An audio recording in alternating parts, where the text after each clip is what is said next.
A millionaire saved an elderly woman who was lost in the forest. The next day, the elderly woman appeared and handed him a note, but when he saw what was written, he was frozen. Thursday morning began differently in the small house where Grace lived with her daughter. The 78-year-old woman, with white hair always tied in a discreet bun and brown eyes that still shined, despite the weight of years, woke up to the sound of drawers being abruptly opened in the room next door. Her wrinkled hands, marked by a lifetime of sewing to support her family, searched for her glasses on the bedside table while trying to understand what was happening. The clock showed 5 in the morning, an unusual time for any movement in that house where the routine had been the same for 5 years since her husband had passed away and she had moved in with Maeve. "Daughter, is everything okay?" "Why are you awake so early?" she asked, her voice still hoarse from sleep. Maeve appeared at her mother's bedroom door like a storm, her thin, angular face showing a hurry that Grace had never seen before. The 43-year-old woman, with unkempt brown hair and green eyes that avoided her mother's gaze, carried plastic grocery bags in her hands and carelessly threw them on the bed. Her slender body moved with quick, nervous movements, as if each lost second were a catastrophe. She opened Grace's old wardrobe and began pulling out clothes without any care, crumpling dresses that the elderly woman had cherished for decades. Maeve's hands trembled slightly as she stuffed everything into the bags, mixing underwear with coats, shoes with towels. "Get up now, Mother. We have to leave here in half an hour," she ordered without looking at Grace. The elderly woman sat up in bed with difficulty, her joints protesting the sudden movement after a night's sleep. She observed her daughter with growing concern, noticing how Maeve avoided any eye contact and how her hands wouldn't stop moving, grabbing objects and throwing them into the bags without any criteria. Grace had known her daughter since her first cry, had accompanied every phase of her life, and something in that behavior made her heart tighten with a bad feeling. The house they had shared for 5 years had never been the scene of such agitation, and Maeve's sudden urgency made no sense at all. "But daughter, where are we going? Why all this rush?" "I haven't even taken my blood pressure medicine yet," said Grace, trying to understand the situation. Maeve stopped for a moment and took a deep breath, as if preparing a rehearsed speech. She finally looked at her mother, but her green eyes seemed to look through Grace, focused on some distant point beyond that reality. The woman adjusted a strand of hair behind her ear, a nervous gesture she had made since childhood, when she was about to tell a lie. Her face assumed an expression that tried to appear casual, but the tension in her jaw completely gave her away. She approached the bed and took her mother's arm with a false gentleness that didn't match the brutality of her previous movements. "Remember Cousin Teresa? She called last night after you fell asleep. She needs company and offered for you to stay with her for a while," Maeve lied with an artificially sweet voice. Grace frowned, trying to process the information while her daughter pulled her to get out of bed. Cousin Teresa lived in a town 300 kilometers away, and they hadn't spoken for at least 2 years, since the last family Christmas. The elderly woman knew every inflection in her daughter's voice, every trait that revealed when something wasn't right, and all the signs were lit at that moment. Her bare feet touched the cold floor, and she felt a shiver run up her spine, not just from the morning chill, but from a sense of imminent danger she couldn't explain. Maeve's hands were ice cold when they touched her shoulders to hurry her. "But Teresa doesn't even have my current phone number. How did she call, and why didn't she talk to me?" questioned Grace with a trembling voice. Irritation crossed Maeve's face like lightning, transforming her features into a mask of poorly disguised impatience. She released her mother's shoulders with an abrupt movement and went back to stuffing clothes into the bags, this time with even less care, tearing the strap of an old dress in the process. Her breathing was accelerated, and small beads of sweat formed on her forehead despite the morning chill. The woman seemed like a caged beast, ready to explode at any moment, containing her anger only for the time necessary to execute her plan. She took the cell phone from her pocket and checked the time for the 5th time in a few minutes. "Mom, for God's sake, don't complicate things. She called my cell phone because yours was turned off." "Now put on this dress and let's go," she replied, throwing a simple dress in Grace's lap. The elderly woman picked up the floral dress with trembling hands, the familiar fabric bringing memories of better days when she used to wear it for Sunday walks with her husband. She stood up slowly, each movement calculated not to aggravate the morning dizziness that always accompanied her, and began to dress while observing Maeve from the corner of her eye. Her daughter was different. There was something cold and distant in her behavior that Grace had never witnessed before, not even during the worst fights they had over the years. The dress seemed to weigh a ton on her shoulders, curved by time, and each button she fastened seemed to seal a fate she still didn't understand. "Maeve, dear, are you all right? You seem so nervous. Has something happened that you're not telling me?" asked Grace with genuine maternal concern.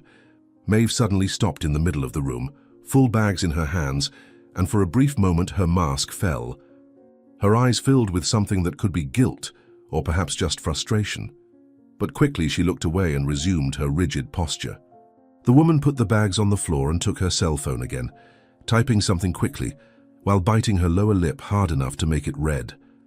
Her entire body radiated tension, like a violin string about to break from being stretched too tight. She put the phone away and picked up the bags again, walking toward the bedroom door without looking back. "I received a job offer, Mother, abroad. I need to travel today and you can't stay here alone." She partially confessed the truth. Grace's heart raced upon hearing those words, and she needed to lean on the dresser to avoid staggering. Abroad meant abandonment, meant never seeing her only daughter again, meant being alone in a world she no longer recognized. Her hands sought the crucifix she always carried around her neck, a gift from her husband on their wedding day, and she squeezed it tightly, seeking some divine comfort. The elderly woman's eyes filled with tears that she tried to contain, not wanting to appear weak or manipulative before her daughter, who already seemed so distant. She took several deep breaths, trying to calm the whirlwind of emotions that threatened to consume her. "Abroad? But daughter, why didn't you tell me before? We could have talked, planned better," she said, with a choked voice. Maeve's response came dry and cutting, without any trace of the affection a daughter should have when saying goodbye to her mother. She was already in the hallway, dragging the bags that made an uncomfortable noise against the cracked ceramic floor. Her silhouette against the dim light of the corridor seemed like that of a stranger, not the girl Grace had cradled so many nights when she had nightmares. The hurry in her movements had intensified, and she was practically running through the small house, grabbing random objects and throwing them into the already crowded bags. Each step she took away from the bedroom was like a stab in Grace's chest. It came up suddenly, "A unique opportunity I can't miss. Teresa is happy to receive you," Maeve lied again without turning around. Grace finished dressing with difficulty, her arthritic hands struggling with the last buttons of the dress. She picked up her small purse where she kept her documents and the pill organizer she needed to take daily, checking if everything was there with the meticulous care of someone who learned not to completely trust anyone else. The elderly woman walked slowly to the kitchen, hoping to at least have a coffee before the trip. But Maeve was already at the front door, impatiently tapping her foot. The house that had been her refuge for the last 5 years suddenly seemed cold and hostile, as if it too was expelling her. She looked one last time at her husband's photo on the living room shelf. "Can't I even say a proper goodbye to the house? Let me at least get some water for the trip," she asked with a weak voice. Maeve rolled her eyes with an impatience she no longer tried to disguise, grabbing the car keys that were hanging near the door. She opened the front door violently, letting the cold morning air invade the house like a bad omen. The woman threw the bags in the trunk of the old car carelessly, the sound of plastic against metal echoing in the deserted street. Her movements were mechanical, devoid of any emotion, as if she were getting rid of accumulated trash and not her own mother's belongings. She got into the car and started the engine, which coughed a few times before catching, while honking to hurry Grace. "We don't have time for this. Teresa is waiting and traffic must be heavy. Let's go, Mother," she shouted from the driver's window. The elderly woman left the house carrying only her small purse, without having had coffee, without having properly said goodbye to the place she called home. Each step toward the car seemed heavier than the last, as if her feet knew they were walking towards something terrible. The sun was beginning to appear on the horizon, tinting the sky with orange hues that in other circumstances she would find beautiful, but now seemed to announce a gloomy day. Grace got into the car with difficulty. The passenger seat was torn and uncomfortable, and the seatbelt barely worked. She looked at her daughter's profile as the car began to move. "Maeve, I love you. You know that, don't you? I've always done everything for you, she said, lightly touching her daughter's arm. Maeve flinched from the touch as if she had been burned, her hands gripping the steering wheel so tightly that her knuckles turned white. She accelerated through the empty streets of the small town, passing places that had been part of Grace's routine for years. The bakery where she bought bread every morning, the church where she prayed on Sundays, the health clinic where she picked up her medications.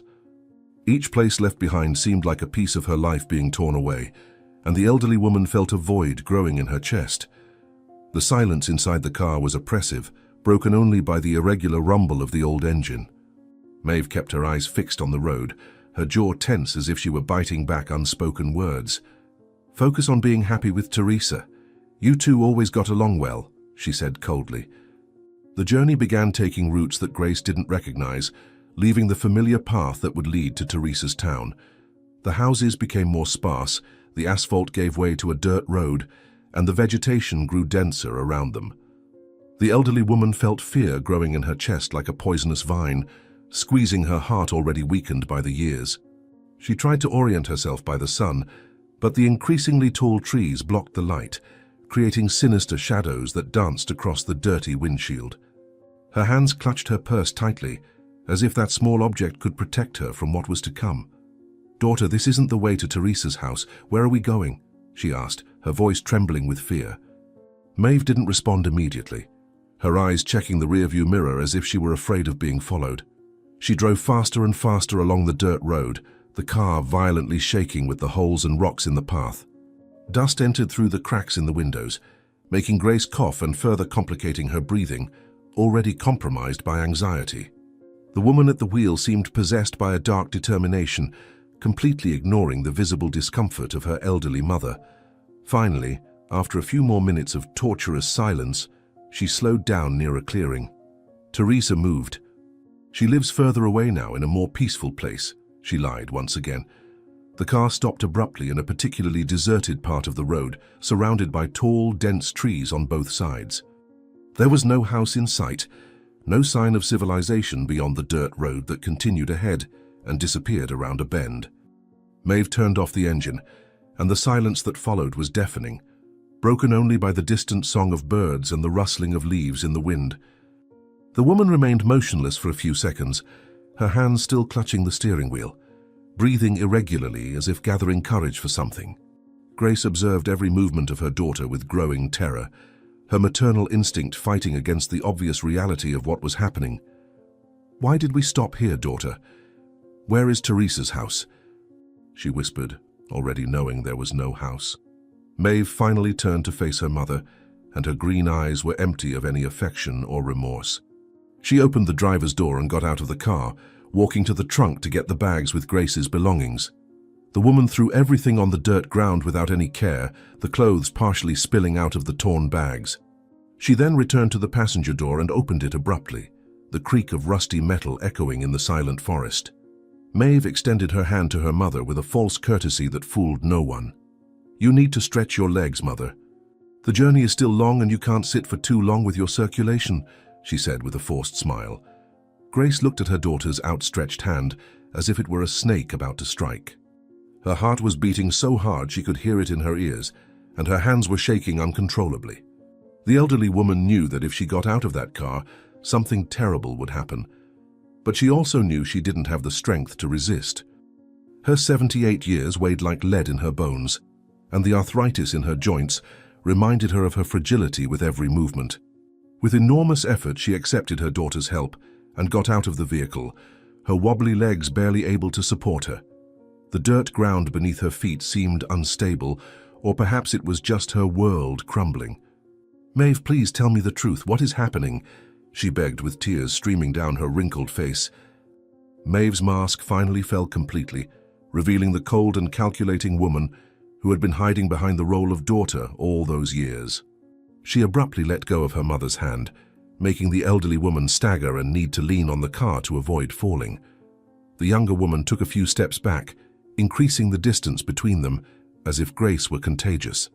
Her face showed no emotion beyond mild irritation, as if the whole situation was just an inconvenience in her day. She took the car keys and dangled them in the air, the jingling of metal sounding like funeral bells.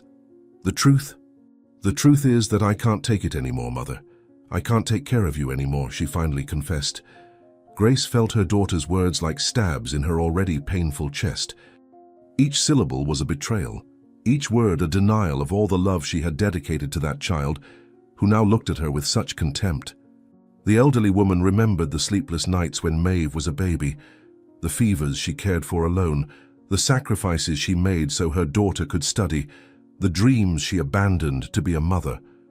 Everything seemed to have been in vain, all her love thrown away like garbage.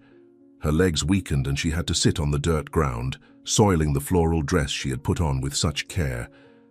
But I'm your mother. I took care of you your whole life. How can you do this to me? She sobbed desperately. Maeve shrugged with an indifference that was crueler than any word. She checked her phone again, apparently checking the time of some important appointment that awaited her far from there.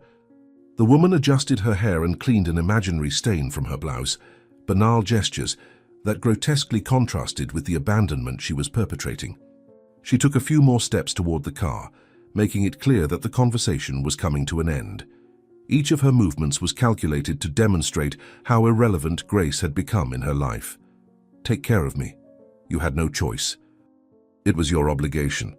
Now it's my turn to choose, and I choose to live my life, she responded coldly. The elderly woman tried to get up, but her strength abandoned her completely. She extended her hand to her daughter in a silent plea, her arthritic fingers trembling in the air like leaves in the wind. Grace had never felt so vulnerable, so completely helpless as at that moment, abandoned at the edge of a deserted road by the one who should protect her. Her mind struggled to accept reality, desperately searching for some explanation that made sense, some reason that justified such cruelty. Tears blurred her vision, transforming Maeve into a distorted figure that barely seemed human. "At least take me to a nursing home. Don't leave me here alone, I beg you, daughter," she asked, with the last thread of dignity she could gather. Maeve was already getting into the car when she heard her mother's last appeal. She paused for a moment, half her body inside the vehicle, and looked back one last time. For a fraction of a second, something passed through her eyes, perhaps a glimpse of the girl who once loved her mother, but it disappeared as quickly as it appeared. The woman got completely into the car and started the engine, the familiar rumble now sounding like a death sentence. She adjusted the rearview mirror to avoid seeing the pathetic figure of her mother fallen on the ground. "Nursing homes cost money I don't have. Someone will eventually pass by here. Good luck, Mother," she said, closing the window. Grace watched in shock as the car began to move, raising a cloud of dust that made her cough violently. She tried to scream, but her voice came out as a hoarse whisper that was lost in the noise of the engine. With superhuman effort, the elderly woman managed to stand up and began to run after the vehicle, her painful feet stumbling on the stones and holes in the road. Each step was an agony. Each meter traveled a battle against her aged body that begged for rest. She shouted her daughter's name repeatedly, her voice becoming increasingly desperate. "Maeve, come back. Please, don't leave me here. Maeve!" She shouted with all the strength she still had. The car accelerated even more, as if fleeing from a nightmare, leaving Grace further and further behind. Desperate, she fell to the ground, feeling her fragile body no longer responding as before. The physical pain was nothing compared to the heartbreak, which seemed to have been ripped from her chest and taken away in that car that was now disappearing around the curve of the road. She remained kneeling there for several minutes, sobbing uncontrollably while the dust settled around her like a shroud. When she finally managed to stand up, the silence of the forest was absolute. "My God, what did I do to deserve this?" she murmured into the emptiness. The reality of her situation began to impose itself with brutal force. Grace was alone, abandoned on a deserted road, without water, without food, without any idea of where she was or where to go. She looked at the bags thrown on the ground, her clothes scattered in the dirt like worthless rags. With slow and painful movements, she began to collect her things, folding each piece with the care of someone clinging to the last vestiges of dignity. Her hands trembled so much that she could barely hold the fabric, and tears continued to fall, wetting the clothes she tried to save. Among her belongings, she found an old photo of herself with Maeve as a child, both smiling in a park. "How did we come to this, my daughter?" she asked the photo before putting it away. The sun was rising in the sky, and the heat was quickly intensifying. Grace had no watch, but she calculated it must be around 8 in the morning by the position of the sun.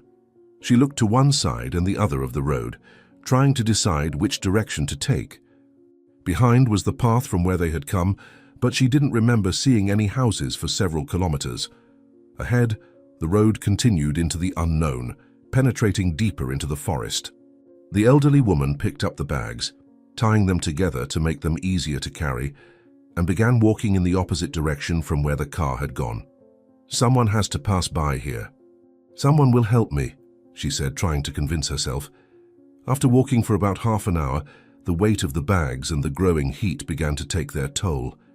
Grace needed to stop every few meters to catch her breath, her racing heart reminding her of her delicate cardiac condition. She hadn't taken her morning medications, and their absence was already making itself felt in the form of dizziness and nausea. Thirst was another torment that grew with each minute, her mouth as dry as if she had eaten sand. She dropped the bags by the roadside, realizing she couldn't carry them much longer. "I need to find water. Without water I won't last long," she reasoned aloud, to combat the oppressive silence. The surrounding forest seemed both alive and threatening at the same time. Strange sounds came from all sides, breaking branches, rustling leaves, animals moving among the trees. Grace had never been in such a wild and isolated place, and fear began to mix with despair. She decided to leave the road and enter the forest a bit, hoping to find a stream or water source. Each step away from the road was terrifying, but thirst spoke louder than fear. Among the trees, the temperature was slightly milder, but the uneven terrain made walking even more difficult. "Lord, don't abandon me too. Show me the way," she prayed, clutching her crucifix. As she went deeper into the forest, Grace began to lose her sense of direction. All the trees looked the same. All paths led nowhere. She tried to mark her trail by breaking branches, but her weak hands could barely break the thinnest twigs. Panic began to set in when she realized she could no longer see the road. She turned in all directions, looking for some reference point, but all she saw were trunks and foliage that seemed to close around her like a green prison. Her breathing became labored, and she had to lean against a tree to avoid falling. "Calm down, Grace. Breathe. You can get out of this," she told herself without believing her own words. Hours passed and Grace continued wandering aimlessly through the forest. Her legs could barely support her anymore, and she stumbled with increasing frequency. Thirst had become a constant torture, her tongue swollen and dry in her mouth. She tried to suck moisture from some leaves, but the bitter taste only worsened her nausea. The floral dress was torn in several places by thorns and branches, and small cuts covered her arms and legs. At some point, she lost one of her shoes and began to limp, her feet injured by the rough forest floor. "I can't give up. Someone will find me," she repeated like a mantra. The sun was high in the sky when Grace finally could go no further. She had completely lost track of where she was, or how much time had passed since Maeve had abandoned her. Her elderly body had reached its limit, every muscle screaming for rest, every inflamed joint protesting against the excessive effort. She found a tree with exposed roots that formed a small cavity and sat there, her back supported against the rough trunk. Her vision was blurry, coming and going like ocean waves, and she knew she was dangerously dehydrating. "Forgive her, Lord. Forgive my daughter for what she did," she murmured with cracked lips. The afternoon was beginning to fade when Grace felt the first strong wave of dizziness. She tried to stand up to continue searching for help, but her legs simply didn't respond. It was as if her body had decided it was the end, that there was no more energy to keep fighting. She slid down the base of the tree until she was almost lying down, her head spinning violently. The crucifix on her neck seemed to weigh a ton, but she held it with the last strength she had, finding some comfort in the metal warmed by the sun. The shadows of the trees began to lengthen, creating sinister shapes that danced in her blurry vision. "Roberto, my love, I think I'll meet you soon," she said, thinking of her deceased husband. Twilight brought an unexpected cold, and Grace began to shake uncontrollably. Her dehydrated body could no longer regulate temperature, and she felt as if she were being consumed from within by an icy fire. Hallucinations began to take over her exhausted mind. She saw Maeve as a child running among the trees, calling for her. She saw her husband waving from afar, smiling with that crooked smile she loved so much. She saw her own mother, dead for decades, extending her hand to take her away. Grace tried to reach these visions, but her arms no longer obeyed her commands. "Wait for me! I'm coming!" she babbled to the hallucinations. Darkness was beginning to envelop the forest when Grace felt her heart begin to fail. Irregular beats, some very fast, others almost stopping, as if the tired organ was deciding whether to continue or not. Each erratic beat sent waves of pain through her chest, and she knew the end was near. With one last Herculean effort, she managed to crawl a few centimeters to get into a slightly more comfortable position, her back fully supported against the tree. Her hands still clutched the crucifix, now more by reflex than consciousness. "Thank you for everything, Lord. Thank you for the life I had," she whispered, with genuine gratitude despite everything. The stars were beginning to appear in the piece of sky visible between the treetops when Grace felt the last and strongest wave of dizziness. It was different from the previous ones, deeper, more definitive.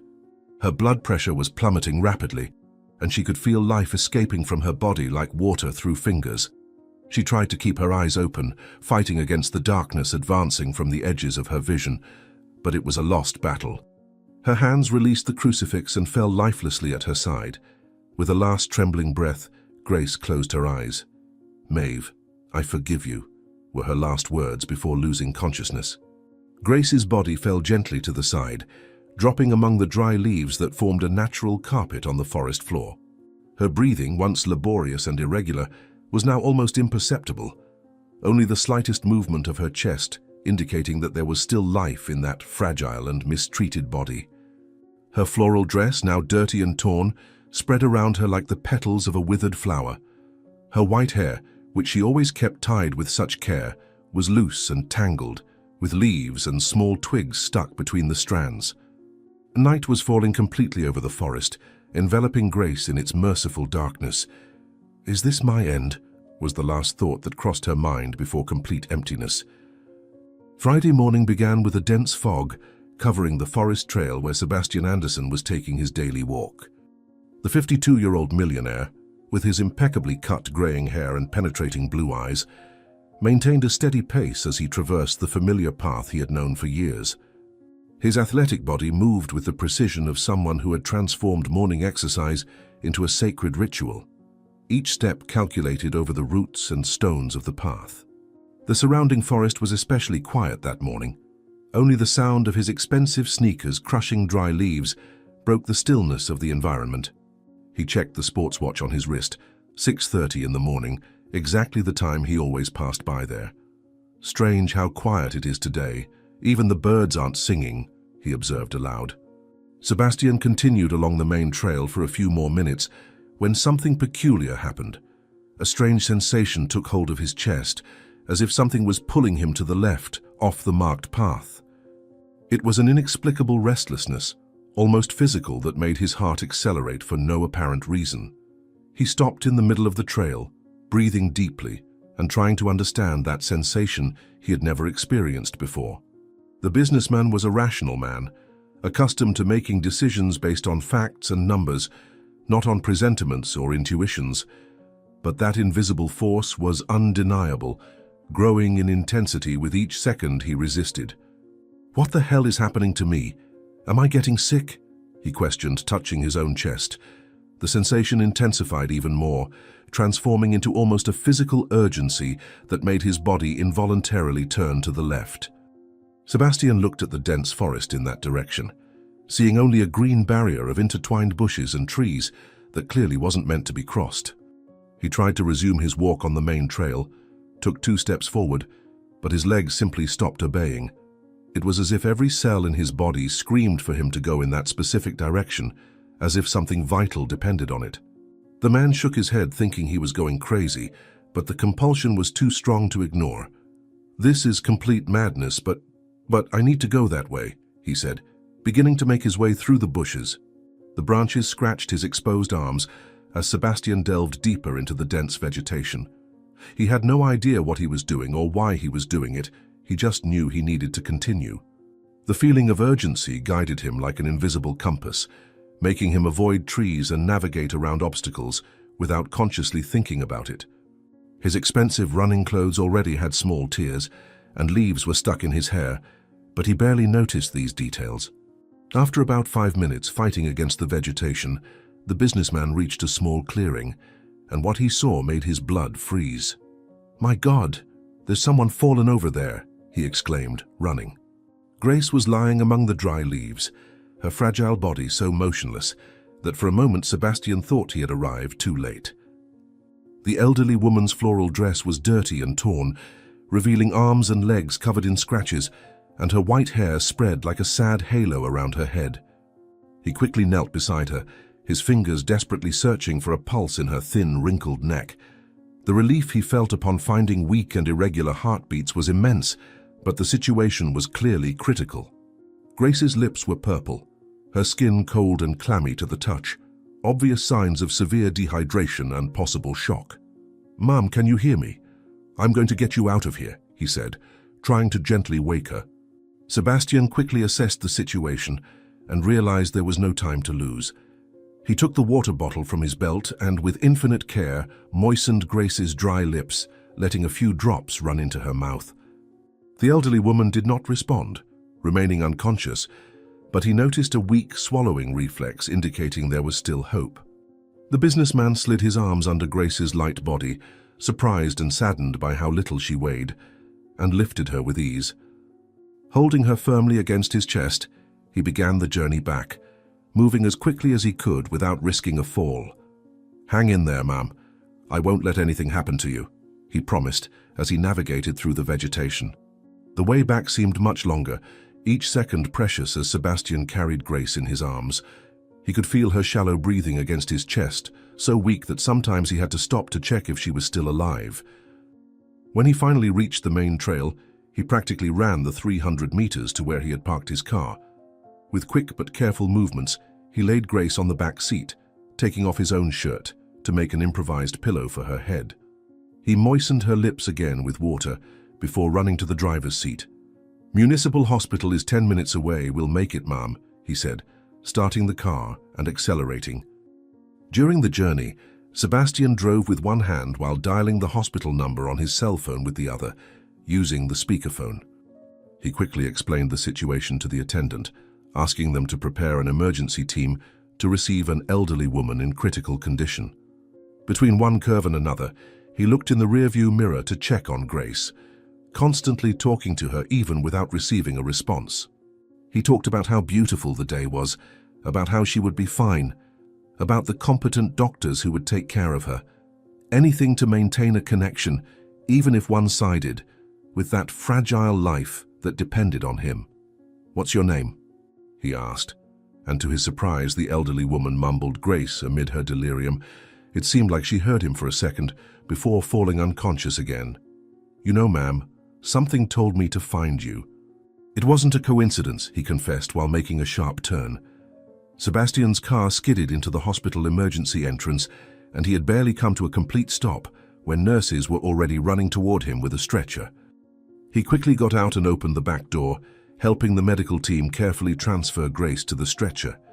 A young doctor immediately began checking her vital signs while asking rapid questions about what had happened. Sebastian explained where he found her and in what condition, walking alongside the stretcher as they rushed through the white corridors of the hospital. When they reached the emergency doors, a nurse tried to stop him. "Sir, you need to wait here. Only family members can enter," she said with professional firmness. Sebastian didn't hesitate for even a second before responding with absolute conviction. He looked directly into the nurse's eyes, his voice carrying an authority that came naturally to someone accustomed to running companies. The lie left his lips so naturally that even he was surprised by the ease. Perhaps it was because at that moment he truly felt a deep connection with that unknown elderly woman, as if fate had united them for some greater reason. His hand was already on the door handle, ready to enter regardless of permission. "I'm her son. My mother's name is Grace Anderson. Please let me accompany her," he lied without blinking. The nurse hesitated for a moment, clearly sensing that something wasn't right, but the genuine desperation in Sebastian's eyes convinced her. She nodded and let him pass, and he rushed into the emergency room where doctors were already working frantically over Grace. The team leader, a middle-aged man with an impeccable white coat, was barking orders while nurses connected the elderly woman to various monitors and prepared venous access. Sebastian positioned himself in a corner where he wouldn't be in the way, but where he could see everything. His hands clenched into fists of tension. Severe dehydration, possible acute renal failure. "We need urgent tests," the lead physician diagnosed. The following minutes were a whirlwind of controlled medical activity. Nurses ran in all directions bringing equipment, IV bags were hung on supports, medications were administered through venous access. Sebastian observed everything with intense attention, his heart tightening each time the monitors emitted an alarm. The doctors worked with impressive efficiency, each knowing exactly their role in that complex dance to save a life. Grace remained unconscious, her small body almost disappearing among all the equipment and professionals around her. "Pressure continues to drop.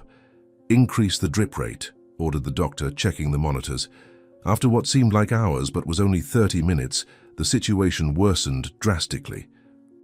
The doctors rushed around Grace with renewed urgency, their tense faces revealing the severity of her condition. The cardiac monitor showed dangerous arrhythmias, and her blood pressure continued to fall despite all the fluids and medications being administered. Sebastian was pushed to the corner of the room as more professionals rushed in, bringing equipment he didn't recognize, but that clearly was for extreme situations. The lead physician shouted orders while emergency medications were prepared. "We need to stabilize her now or we're going to lose her. Prepare adrenaline," ordered Dr. Lewis with a tense voice. Sebastian watched in horror as Grace's fragile body was shaken by convulsions. Her already pale face now had a frightening grayish tone, and her lips had gone from purple to almost black. A nurse prepared the crash cart, while another drastically increased the oxygen flow. The businessman felt completely powerless, his hands trembling as he watched that battle for life unfold before him. He wanted to help, to do something, but knew that the best thing was to stay out of the professionals' way.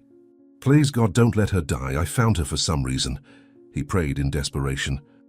The transfer to the intensive care unit was done hurriedly, with Sebastian running alongside the stretcher, while the medical team maintained manual resuscitation.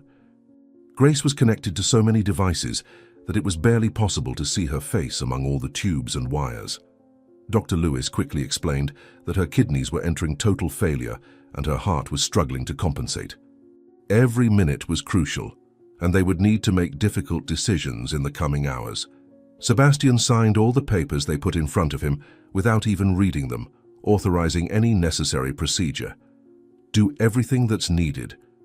No matter the cost, save her," he begged the doctor. In the ICU, Sebastian pulled an uncomfortable chair next to the bed, refusing to leave despite the staff's protests. He observed every detail of Grace's tortured face, noticing how her breathing was assisted by machines, how her chest rose and fell irregularly, even with all the mechanical help. The machines around emitted alarms constantly, each indicating a new problem that needed immediate resolution. A nurse rushed to adjust medications, while another checked the venous access sites that needed to be redone due to swelling. "Who would do this to you, ma'am? What monster would abandon you like this?"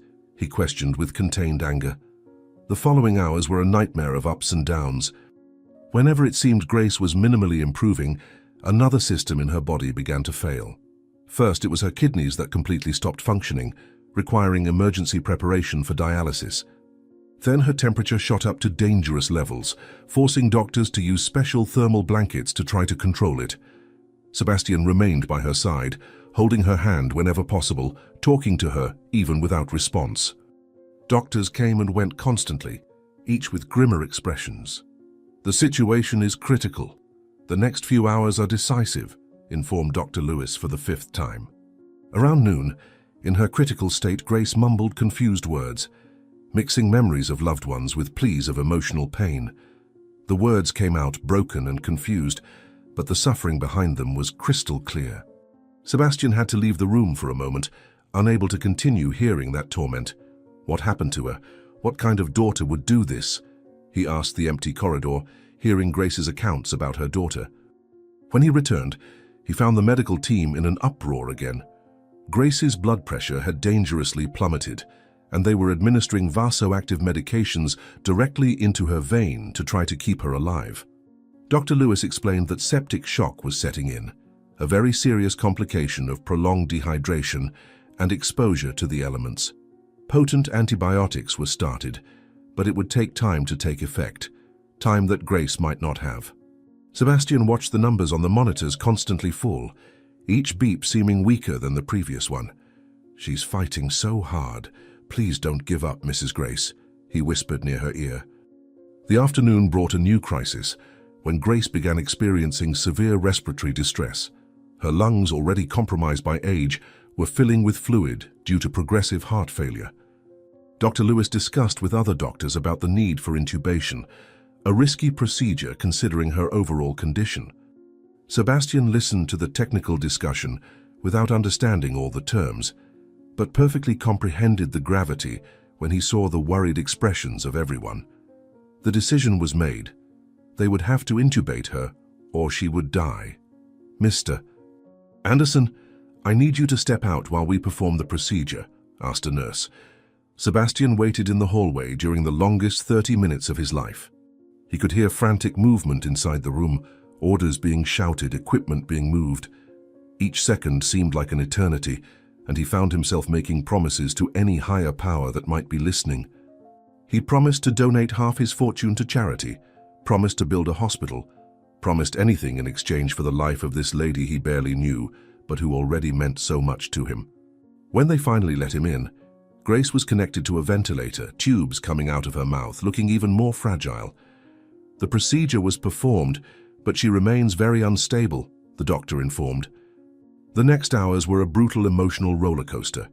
Grace's kidneys began showing minimal signs of function, only to completely fail shortly after. Her heart developed a dangerous arrhythmia that needed to be controlled with medications that, in turn, affected her already unstable blood pressure. It was an impossible balancing act, each solution creating a new problem.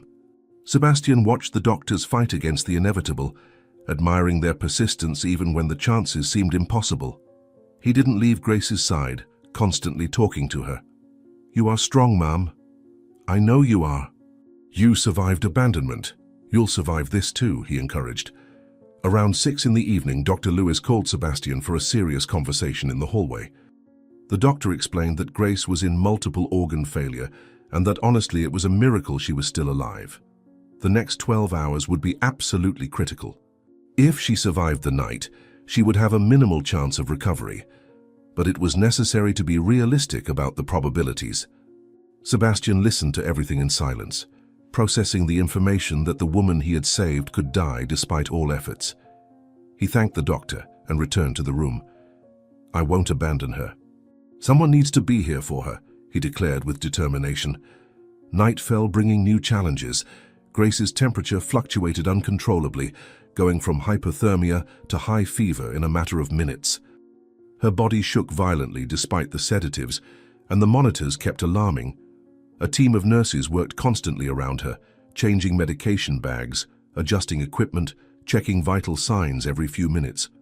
Sebastian noticed that several professionals exchanged worried glances, clearly thinking Grace wouldn't make it through the night. But he refused to lose hope. "I found you for a reason. It can't end like this," he said, squeezing her icy hand. Around midnight, Grace had a brief moment of consciousness. Her eyes opened, searching for something or someone, and found Sebastian. There was so much suffering in that gaze that he felt his heart break. She tried to speak, but the ventilator tube prevented it. Tears ran from the corners of her eyes, and Sebastian gently wiped them away with a handkerchief. He leaned in close, whispering words of comfort, promising that she wasn't alone, that he would stay there no matter what happened. Grace closed her eyes again, but a peace seemed to take over her features. "Rest. I'm here." "I'm not going anywhere," he promised emotionally. The early morning hours were the worst Sebastian had ever experienced in his entire life. Around 1:30 in the morning, the first shrill alarm cut through the relative silence of the ICU like a blade. The heart monitor that had been showing Grace's irregular heartbeats suddenly displayed a terrible straight line, and the sharp, continuous sound that everyone recognizes from movies but no one wants to hear in real life filled the room. Sebastian jumped from his chair so quickly that it toppled backward with a crash, his wide eyes fixed on the monitor, while his brain struggled to process what was happening. Nurses burst into the room from all directions, and the doctor on duty shouted the word Sebastian most feared hearing.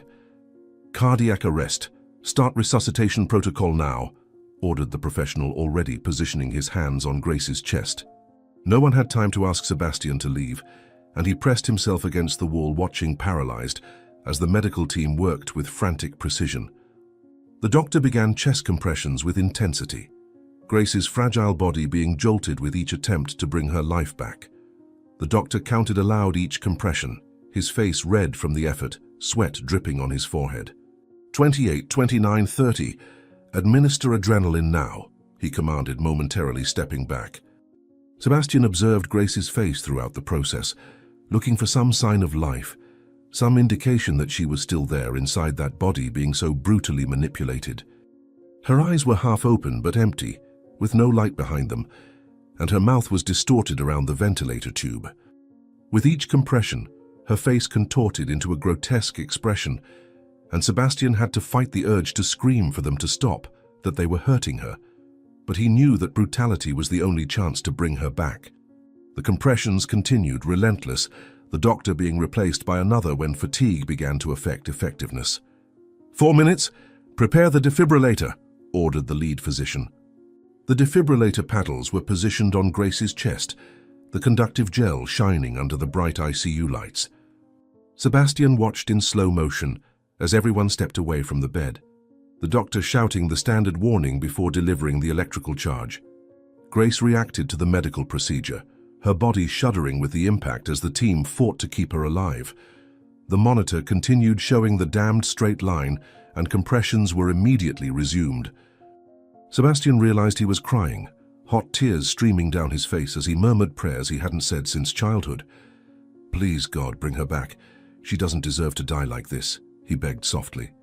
Finally, after what seemed like hours, but was 5 minutes and 43 seconds of continuous resuscitation, the monitor emitted a different beep. An irregular heartbeat appeared on the screen, weak but present. The medical team exploded into renewed activity, stabilizing the precarious rhythm, adjusting medications, checking vital signs. Sebastian slid down the wall until he was crouching, his legs no longer able to support him, the relief so intense it was almost painful. He watched as color slowly began returning to Grace's face, her lips changing from blue to a pale pink. "We managed to get her back, but she's extremely unstable," the exhausted doctor informed. The second cardiac arrest came like lightning at 3:17 in the morning. This time, Sebastian was dozing in the chair when the alarm sounded, and he woke in panic to see the same terrible scene repeating itself. But now the head nurse was firm, grabbing his arm and guiding him out of the room before the compressions began. He was practically thrown into the hallway, the door closing in his face, leaving him outside looking through the small rectangular glass. From there he could see the medical team moving frantically around Grace, but the glass partially muffled the sounds, making everything even more surreal. "Code blue in ICU room 12. Code blue in ICU room 12. Echoed through the hospital speakers. From the corridor, Sebastian pressed his face against the cold glass, his hands splayed against the door as if he could somehow transmit his strength to Grace through the barrier. He could see the doctor climb onto the bed to get better leverage for compressions, his entire weight being used to press on her chest. The crash cart was rushed in, and he saw them prepare even more potent medications, larger syringes, equipment he didn't recognize. The muffled shouts of the medical team reached him in fragments. "No pulse for 2 minutes. Increase the dose. Preparing 300 joules." Each word was a stab in his heart. "Don't die, please don't die now. We haven't finished our story yet," he pleaded to the glass fogged by his breath.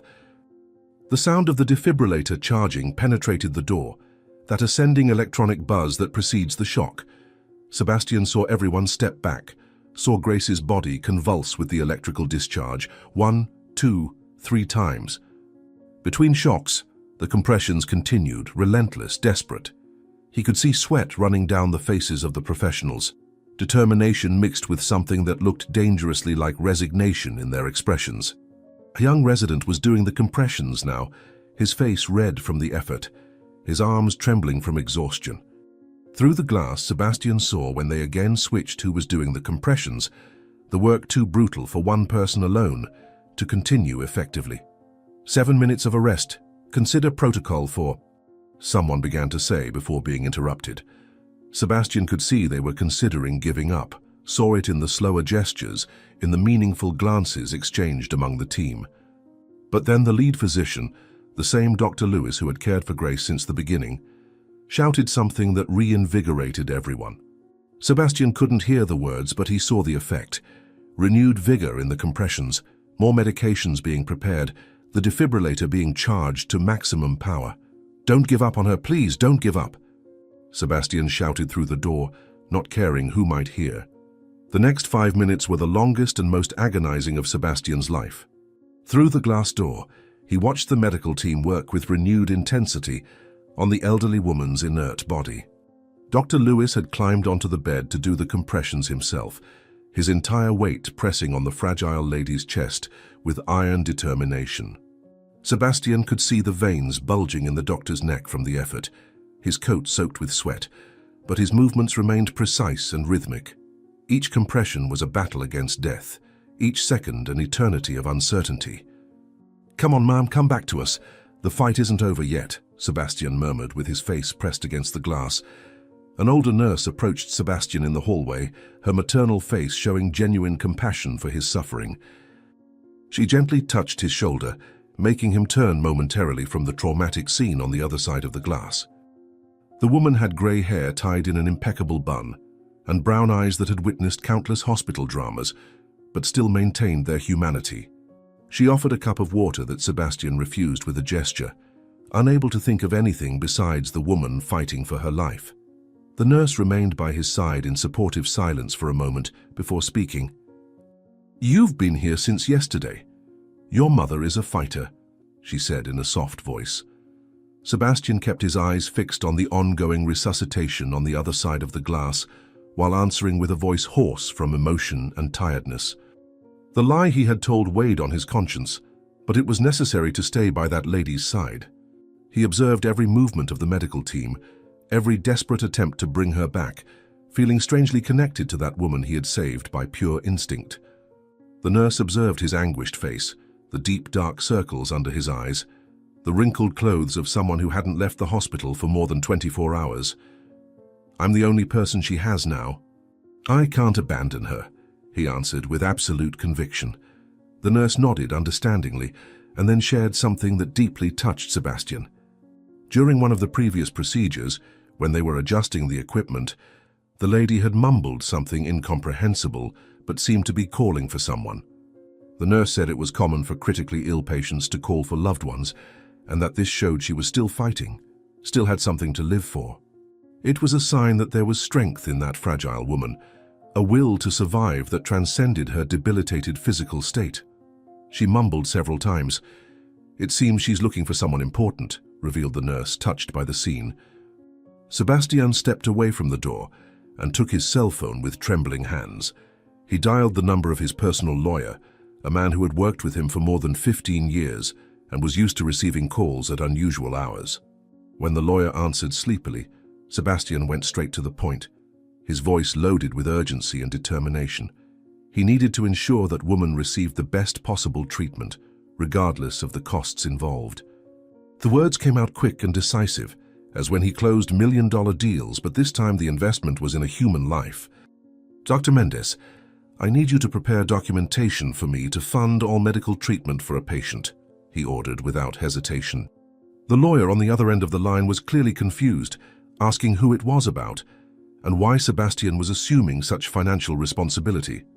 Sebastian had no time for long explanations, his attention divided between the conversation and the fight for life happening meters away. He was categorical in his instructions. He wanted the best specialists available, transfer to a private hospital if necessary, unlimited treatment, any resource that could help in that lady's recovery. The tone of his voice left no room for questions or delays. "She's a lady I saved today. It seems she has no one else. Make it happen," he demanded, ending the call. The minutes continued to drag on with torturous slowness. Sebastian returned to the door, observing the medical team that now seemed to be varying between moments of intense activity and worrying pauses. Panic took hold of him when he realized they might be reaching the limit of what was medically possible. It had been almost 10 minutes since the beginning of the second cardiac arrest, and he knew the chances decreased drastically with the passing of time. But then he saw Dr. Lewis gesturing energetically, clearly ordering them to continue their efforts. "Please, doctor, don't give up on her. She deserves to live," whispered Sebastian against the glass. The nurse who had spoken with him was still nearby, observing the anguish stamped on his face. Sebastian turned to her with desperation in his eyes, needing some word of hope or consolation. The woman hesitated before speaking, choosing her words carefully to neither give false hope nor completely destroy his faith. She explained that Dr. Lewis's team was one of the best in the hospital, that if anyone could bring the patient back, it would be them. Years of experience had taught her that sometimes medicine found its limits, but also that miracles happened. "I've seen impossible cases recover. When there's someone fighting for them, it seems to make a difference," she said, gently squeezing his arm. Sebastian nodded, swallowing the lump in his throat, and then found himself thinking about his own life. At 52, he had built a business empire, but had no family of his own, no children. And since his mother's death 3 months ago, he felt completely alone in the world. Finding that abandoned lady in the forest had awakened something in him, a purpose that transcended profits and business. It was as if fate had crossed their paths for a greater reason that he still didn't completely understand. "My mother died 3 months ago. Maybe I found this lady for some reason," he reflected aloud. The ICU door partially opened and a young nurse rushed out, passing by Sebastian toward the nursing station. He managed to hear fragments of what she was urgently saying on the phone about needing more units of specific medications and additional equipment. This gave him hope that they were still fighting, still trying all possible resources. He observed through the glass as more professionals entered the room, bringing what appeared to be specialized equipment. The determination on each of their faces was evident. "Bring everything you need." "I'll pay anything. Just save her," Sebastian said to the nurse beside him. The corridor clock marked 3:32 in the morning when Sebastian saw different movement in the room. The medical team had stopped compressions and everyone was staring at the cardiac monitor. He held his breath, his heart beating so hard he could hear it in his ears, expecting the worst but praying for the best. Seconds that seemed like hours passed until he saw Dr. Lewis nod positively, and other team members visibly relax their tense shoulders. They had achieved some kind of stabilization. "Thank you, God." "Thank you for not taking her yet," he thanked, leaning against the wall. But the situation remained extremely critical. Through the glass, Sebastian could see multiple infusion pumps being connected, administering medications to maintain vital signs. The ventilator continued breathing for the patient, and there was constant activity as the team worked to maintain the precarious stabilization they had achieved. Dr. Lewis coordinated everything with precise gestures, his face still tense despite the momentary success in bringing her back. Each passing minute was a victory, but also a reminder of how fragile the situation was. "Keep fighting, Mum. Don't give up now," Sebastian encouraged from the corridor. The maternal nurse who had stayed with Sebastian touched his arm again, gently suggesting that he sit down before fatigue knocked him over. She guided him to a chair in the corridor, insisting that he needed to stay strong for when the patient woke up. Sebastian reluctantly accepted, his legs grateful for the rest after hours of standing. Sitting there, he thought about the extraordinary sequence of events, the strange sensation during the walk, the irresistible impulse to leave the trail, finding the lady just in time.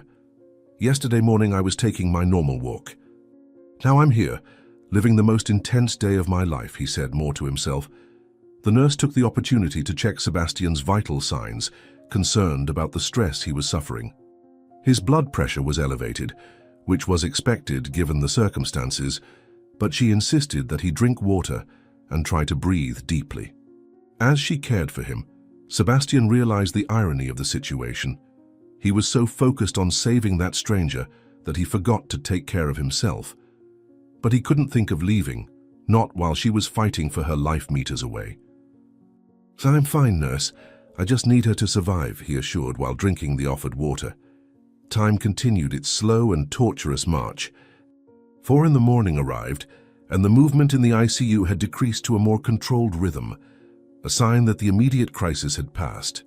Occasionally, some member of the medical team would leave to get supplies, and Sebastian tried to capture any information about the patient's condition. The answers were always carefully vague, but he could read between the lines that the situation remained extremely delicate. "Is she stable for now? Is that what they're saying?" he anxiously asked at every opportunity. Around 4:30 in the morning, Sebastian saw through the glass that they were preparing some kind of additional procedure. A large machine was brought into the room, and he recognized it as dialysis equipment. The lady's kidneys must be failing, a serious complication of the severe dehydration she had suffered. It was another battle in a war that seemed endless, but the fact that they were starting dialysis meant there was still hope for recovery. "Do whatever is necessary. She'll overcome this," he muttered, watching the preparations. Exhaustion finally began to take its toll on Sebastian. His eyes burned, his head throbbed, and his entire body ached from constant tension. But whenever he thought about going home to rest, it was enough to look through that glass and see the fragile woman fighting for her life to renew his determination. She had no one else there for her, and he would not abandon her. He grabbed his phone and sent a quick message to his secretary canceling all appointments for the week. "Urgent personal matter. Reschedule everything," he typed briefly. It was approaching 5 in the morning when Dr. Lewis finally left the ICU. Sebastian practically jumped out of his chair upon seeing him approach, his heart racing in anticipation. The doctor looked absolutely exhausted, his coat stained with sweat, his glasses foggy, but there was something in his posture that suggested caution rather than defeat. He stopped a few steps from Sebastian, clearly organizing his thoughts before speaking. The moment stretched, each second an agony of uncertainty. "Dr. Lewis, please tell me something," Sebastian pleaded. The doctor took a deep breath before beginning to explain the situation. The patient had survived 2 cardiac arrests, which in itself was extraordinary considering her age and condition. However, she was in multiple organ failure. Her kidneys had stopped functioning, her liver showed signs of severe stress, and her heart, although beating, was extremely weak. They had initiated dialysis and were administering a complex cocktail of medications to support her vital functions. The next 24 hours would be absolutely critical. If she makes it through the next 24 hours, she'll have a chance. "But I need to be honest. It's a difficult battle," Dr. Lewis explained. Sebastian absorbed every word, processing the gravity of the situation, but also clinging to the hope that there was a chance. He asked if he could see her, even if through the glass, needing to confirm with his own eyes that she was still alive. "Doctor." Lewis hesitated, but then nodded affirmatively, saying that in a few minutes they would finish adjusting the equipment and he could enter briefly, provided he followed all hygiene protocols.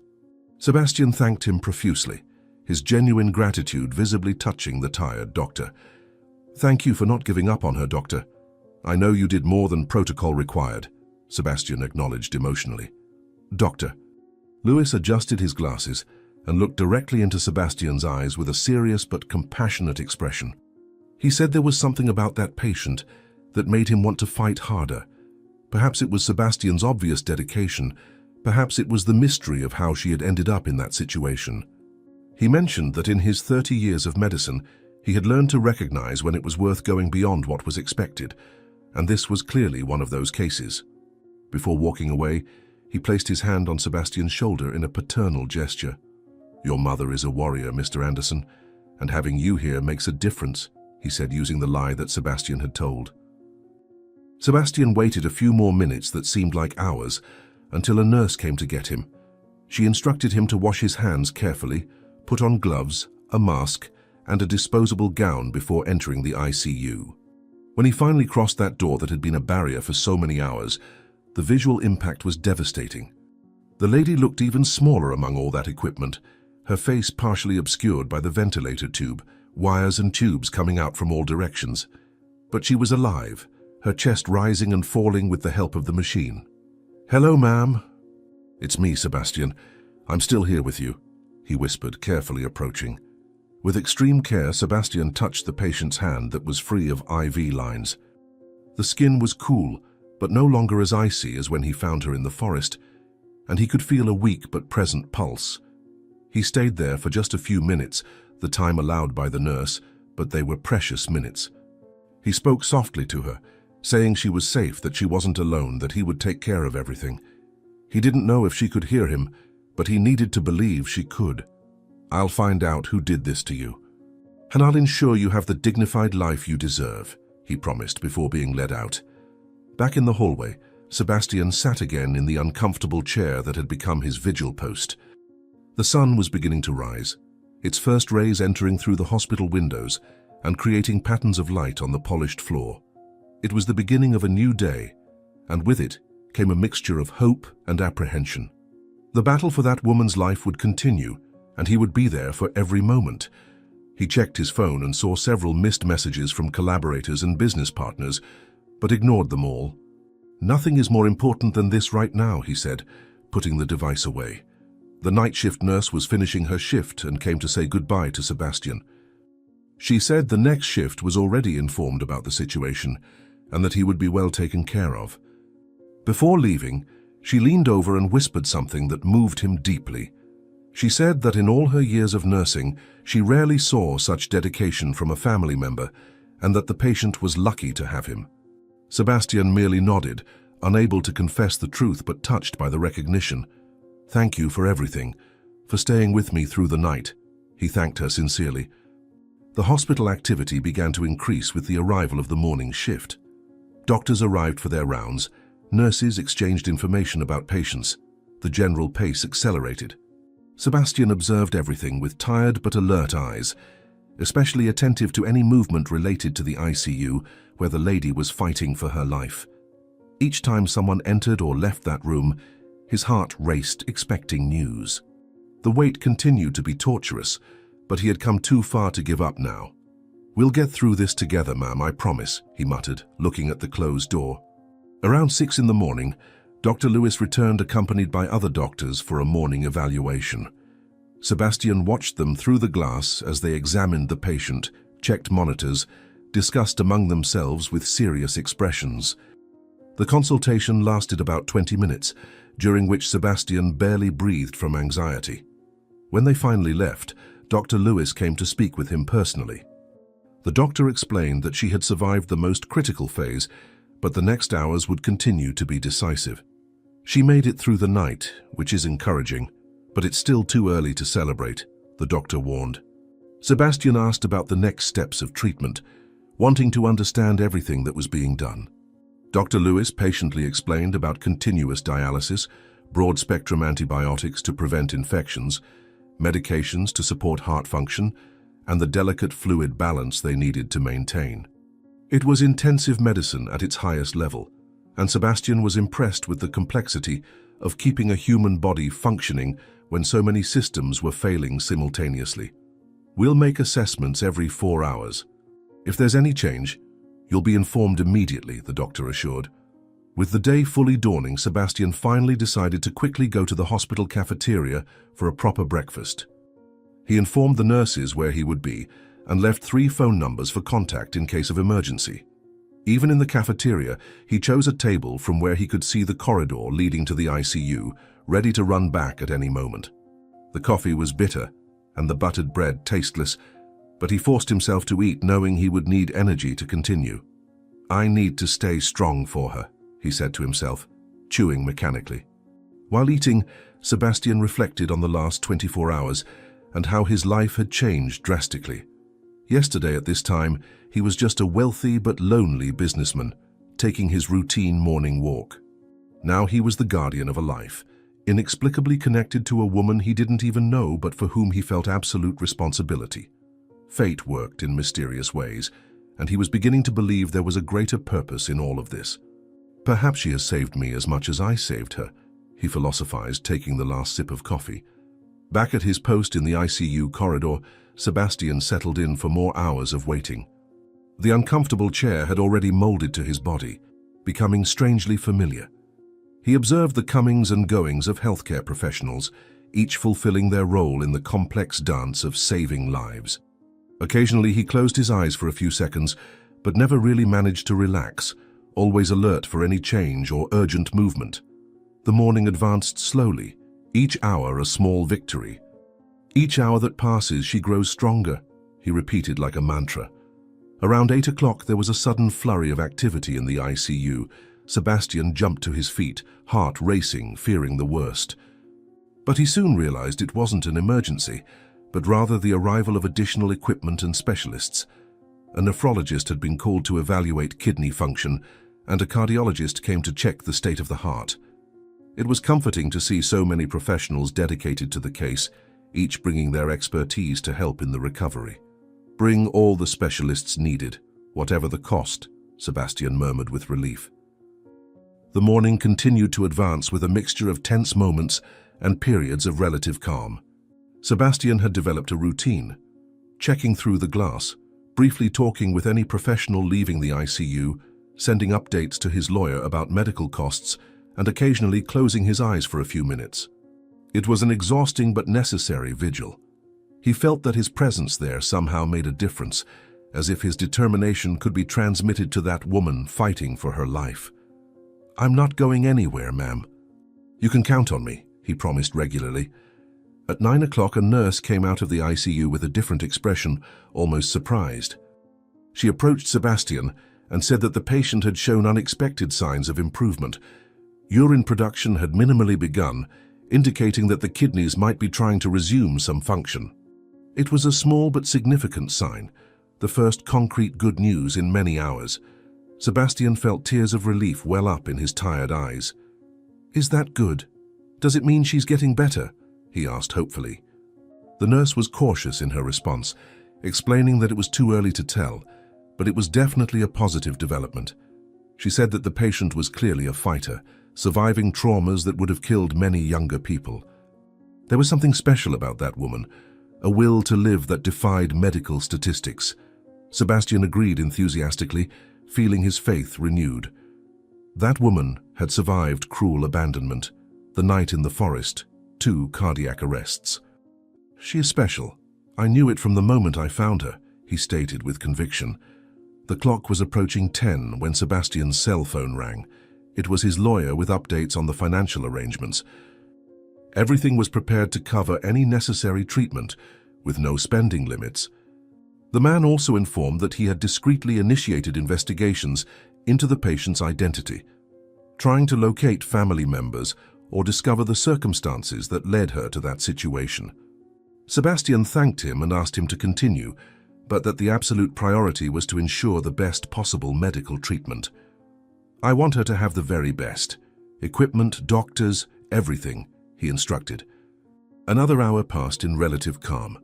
The woman remained stable, silently fighting her internal battle while the machines maintained her vital functions. Sebastian had memorized the rhythm of the monitor beeps, the sound of the ventilator, the hum of the dialysis machine.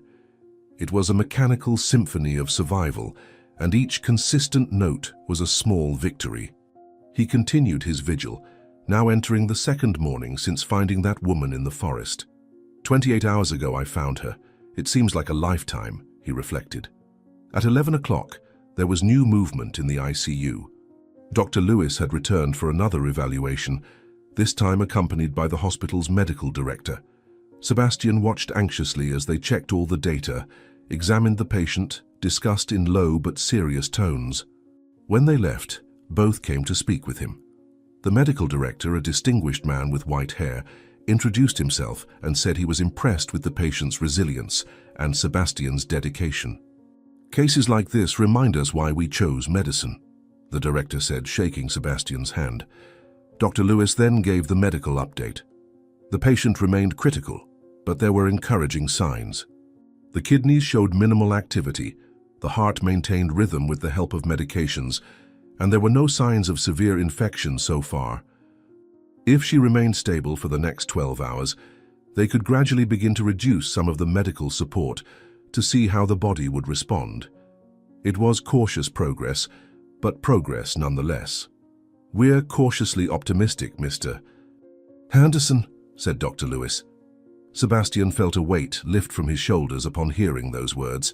It wasn't a guarantee of recovery, far from it, but it was hope based on medical facts, not just blind faith. He thanked the doctors effusively, his gratitude genuine and deep. They were saving a life that could easily have been discarded, treating that humble woman with the same care they would give to any important patient. "You have no idea how much this means. Thank you for everything," he said emotionally. After the doctors left, Sebastian allowed himself a moment of deeper reflection. Sitting in that uncomfortable chair, he thought about how life could change in a matter of hours. That woman had been cruelly abandoned to die, but fate had placed him in her path.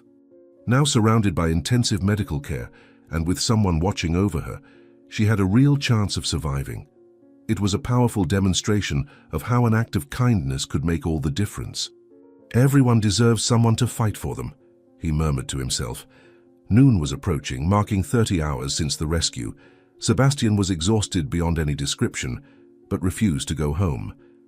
There was something almost sacred in his vigil, as if leaving that place would break the thin thread keeping that woman alive.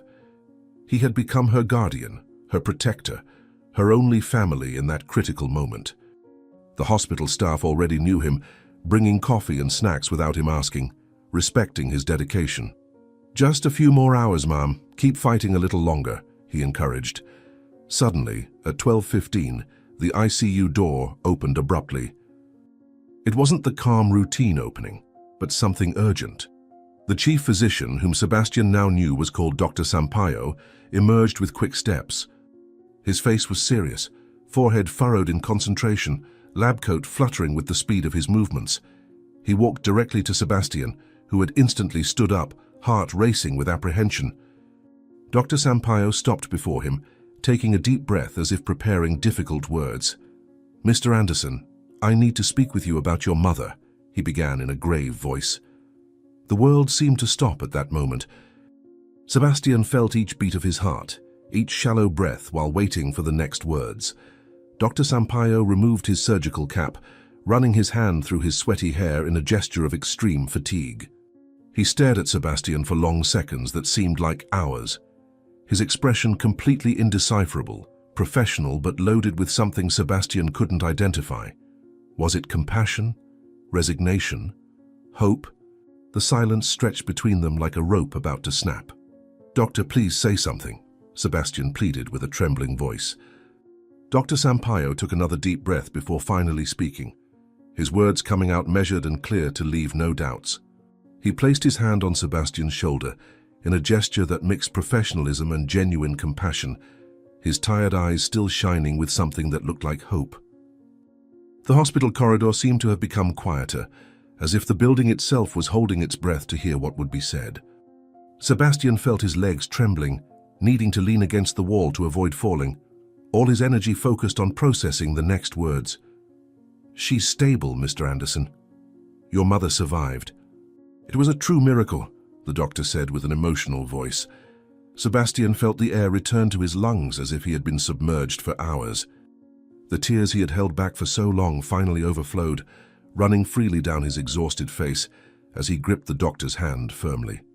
The relief was so intense it was almost painful, every cell in his body relaxing after hours of extreme tension. Dr. Sampaio continued explaining that although Grace was out of immediate danger, she would need weeks, perhaps months of intensive recovery. But the important thing was that she had overcome the critical phase, something that honestly few on the medical team believed possible. She'll need special care for a long time. But she proved to be stronger than any of us imagined, the doctor added. Without wasting time, Sebastian took his phone and called his lawyer, giving quick and precise instructions. He wanted the best suite in the hospital, private nurses 24 hours a day, physiotherapists, nutritionists, any professional who could help with Grace's recovery. His voice had recovered the commanding tone that characterized him in the business world, but now directed toward a much nobler purpose. The lawyer on the other end tried to question the exorbitant expenses, but Sebastian cut him off immediately. "Dr. Mendez, don't question. Make it happen. I want everything ready in 2 hours," he ordered, hanging up. Grace's transfer from the ICU to the private room happened that same afternoon. Sebastian personally supervised every detail, from choosing the room with the best view to selecting the nurses who would care for her. The chosen room was spacious and airy, with large windows that let in abundant natural light and a view of the hospital garden. Comfortable furniture was brought in, including a reclining armchair where Sebastian could continue his vigil more comfortably. Fresh flowers were placed in vases throughout the environment, transforming the cold hospital space into something more welcoming. "I want her to wake up in a beautiful place, to feel that she is valued," he instructed the team. The following 3 days passed in a routine of anxious waiting and small progress. Grace remained sedated, her body fighting to recover from the massive trauma she had suffered. Sebastian didn't leave the hospital for a moment, establishing his headquarters in that private room. His company operated remotely under his orders, with assistants bringing documents to sign and decisions being made right there. But his absolute priority was Grace, and everyone knew it. He spent hours talking to her, even unconscious, telling stories, reading news, maintaining a constant presence. "Good morning, Mrs. Grace. The sun is beautiful today. Soon you will be able to see it," he said every morning. It was on a Monday morning, 72 hours after stabilization, that the miracle happened. Sebastian was dozing in the armchair when he heard a faint, almost imperceptible sound. He opened his eyes immediately and saw Grace moving slightly in bed, her eyes blinking against the soft light coming through the window. His heart raced as he carefully stood up, not wanting to startle her. Her brown eyes, still confused but definitely conscious, met his, and for a moment they just looked at each other in silence. "Mrs. Grace, can you hear me? Everything is all right. You're safe," he said softly. Grace's first tears began to fall before she could even speak. Her lips trembled, trying to form words, but the emotion was too much. She looked around the room, clearly confused about where she was and how she had gotten there, but always returning her gaze to Sebastian, as if he were an anchor amid the confusion. When she finally managed to speak, her voice was hoarse and weak, but the words were clear. She asked if she was dead, if this was heaven, because she couldn't understand how she had survived. "You are alive. You're in the hospital. I found you and brought you here," Sebastian explained emotionally. Grace tried to sit up, but Sebastian gently stopped her, explaining that she needed to rest. He called the nurse to check her vital signs and notify the doctor that she had awakened. While they waited, Grace began to remember fragments: the forest, the abandonment, the despair. Her face contorted in emotional pain as she remembered, and Sebastian held her hand firmly, conveying silent support. She looked at him with a mixture of gratitude and disbelief, as if she still couldn't believe someone had cared enough to save her. You are the angel who carried me. I remember someone carrying me," she murmured, squeezing his hand. Sebastian nodded, too emotional to speak for a moment. He then began to tell how he had found her, about the strange feeling that led him to her, about the desperate race to the hospital. Grace listened attentively, tears constantly streaming down her wrinkled face. When he finished, she remained silent for long moments, processing everything. Then, with a trembling but determined voice, she began to tell her own story. "I need to tell the truth. You deserve to know what happened to me," she said, gathering courage. The story Grace told broke Sebastian's heart. She spoke about her daughter Maeve, about how she had dedicated her entire life to raising her alone after her husband's early death. She told of the sacrifices, the sleepless nights, the extra jobs to pay for her daughter's education. Her voice carried no anger, just a deep, resigned sadness.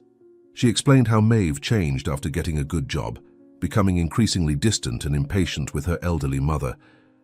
The abandonment in the forest was told with painful details, each word a stab in Sebastian's chest. "She said I was a burden, that I got in the way of her life," Grace whispered, looking at her own hands. Sebastian struggled to control his anger as he listened. How could someone do this to their own mother? He gently squeezed Grace's hand, letting her know he was there, that he understood her, that he didn't judge her. When she finished telling her story, he made a decision. Without revealing it to Grace, he took his cell phone and sent an urgent message to his lawyer and his head of security. He wanted Maeve located immediately. The message was clear and direct: Find this woman before she leaves the country. Don't worry about anything else, Mrs. Grace. I'll take care of everything, he promised. The following days were of slow but steady recovery. Grace gained strength each day, managing to sit up, then stand for a few minutes, always with Sebastian by her side. They developed a comforting routine. Breakfast together, morning physiotherapy, lunch with conversations about life, afternoon rest with Sebastian reading to her, dinner watching the sunset through the window. It was a peace that neither of them had experienced in a long time. During these conversations, Sebastian told her about his project to build a home for the elderly in memory of his mother. "I want to create a place where elderly people are treated with dignity and love," he shared. Grace listened with genuine interest about the project, asking questions, giving suggestions based on her own experience. She talked about the loneliness of the elderly, about the feeling of being disposable in a society that values only youth and productivity. Sebastian wrote everything down, realizing that Grace had valuable insights that would make his project much better. At one point, he made an offer that surprised even himself. He asked if she would like to be the first resident of the home when it was ready. "You deserve to live with dignity and comfort. It would be an honor to have you as the first resident," he offered sincerely. It was on a Thursday morning, a week after Grace woke up, that everything changed dramatically. Sebastian was helping Grace with breakfast when his phone rang. It was his head of security with news. They had located Maeve at the international airport, about to board a flight to Europe. Sebastian excused himself from Grace and went into the hallway to talk. The instructions he gave were precise. Airport security should be alerted about the abandonment of a dependent person. Maeve should be prevented from boarding and brought to the hospital. "Don't hurt her, but don't let her escape. She has to face what she did," he ordered. 2 hours later, Sebastian was in the hospital garden with Grace, who had insisted on getting some sun in a wheelchair, when he received confirmation. Maeve was on her way, accompanied by security. He didn't tell Grace anything, not wanting to disturb her, but mentally prepared himself for the confrontation to come. When he saw the car arriving at the hospital entrance, he gently suggested they return to the room. Grace agreed, not knowing she was about to reunite with the daughter who had abandoned her. "Let's go back. You need to rest a bit," he said, beginning to push the chair. Maeve entered the room like a hurricane, her face contorted with anger and indignation. She was exactly as Sebastian had imagined, cold, calculating, with hard eyes that showed no remorse. Grace was paralyzed upon seeing her, her hand instinctively seeking Sebastian's for support. Maeve didn't even look at her mother initially, directing all her fury at Sebastian, demanding to know by what right he had interfered in her life, threatening lawsuits and scandals. Sebastian remained calm, his imposing presence making Maeve back down slightly. "By the right of someone who saved the life you tried to discard," he responded coldly. The moment Maeve finally looked at Grace was loaded with tension. There was no love in that look, no regret, only irritation at having been forced to return. She approached her mother's bed with hard steps, pulling a folder of documents from her bag. Without any preamble or show of concern for her mother's health, she threw the papers on the bed. They were legal documents for Grace to relinquish any rights over Maeve, any claim for support or care. "Sign this and leave me in peace." "That's all I want," Maeve said without emotion. Grace took the documents with trembling hands, her eyes scanning the cold legal words that effectively disowned her as a mother. Sebastian was about to intervene, anger boiling in his chest when Grace raised her hand asking for calm. She looked at her daughter for long moments, a lifetime of unrequited love passing between them. Then, with a dignity that surprised everyone, she asked for paper and pen. Sebastian quickly provided them, curious about what she would do. "I need to write something first," Grace said with a firm voice. With hands that trembled not from fear but from emotion, Grace began to write. Each word was chosen carefully, each phrase weighted with meaning. Sebastian and Maeve watched in silence, for completely different reasons. When she finished, Grace folded the paper and handed it to Sebastian, not to her daughter. Her eyes met his with a clarity and determination he hadn't seen before. She then turned to Maeve with a serene expression. "You can keep your papers." "I don't need them," Grace declared with surprising strength. Sebastian unfolded the note carefully, his hands now trembling too. The words written there hit him like lightning, each line a declaration of rebirth and choice. Grace had written, "You gave me more love in 3 days than I received in years. I accept your offer to live in the home you will build. My true family is who chooses to stay. Today, I choose my future." Tears flowed freely down Sebastian's face as he read, comprehending the magnitude of what Grace was doing. "Miss Grace, are you sure? Is this what you want?" he asked emotionally. Grace nodded firmly, a small but genuine smile appearing on her face for the first time since she had awakened. She had taken control of her life, chosen her path, rejected the role of victim. Sebastian approached and held her hand firmly, formally accepting the responsibility and honor she was entrusting him with. It was then that Maeve finally processed what was happening, especially when she heard Sebastian mention the luxury home he was building. "Wait, what home? Mother, don't be hasty. We can talk about this," said Maeve, completely changing her tone. The transformation in Maeve was instantaneous and pathetic. Suddenly, she was all smiles and concern, trying to get closer to her mother, talking about misunderstandings and the importance of family.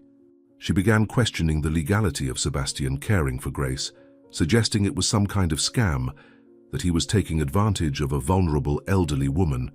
But Grace, for the first time in her life, didn't yield. She looked at her daughter with a mixture of pity and determination, her next words coming out with crystal clarity. "Maeve, you made your choice in the forest. Now I've made mine," she said with finality. Sebastian called his lawyer, who was providentially at the hospital taking care of other arrangements. The man entered the room with a folder of official documents, prepared for exactly this eventuality.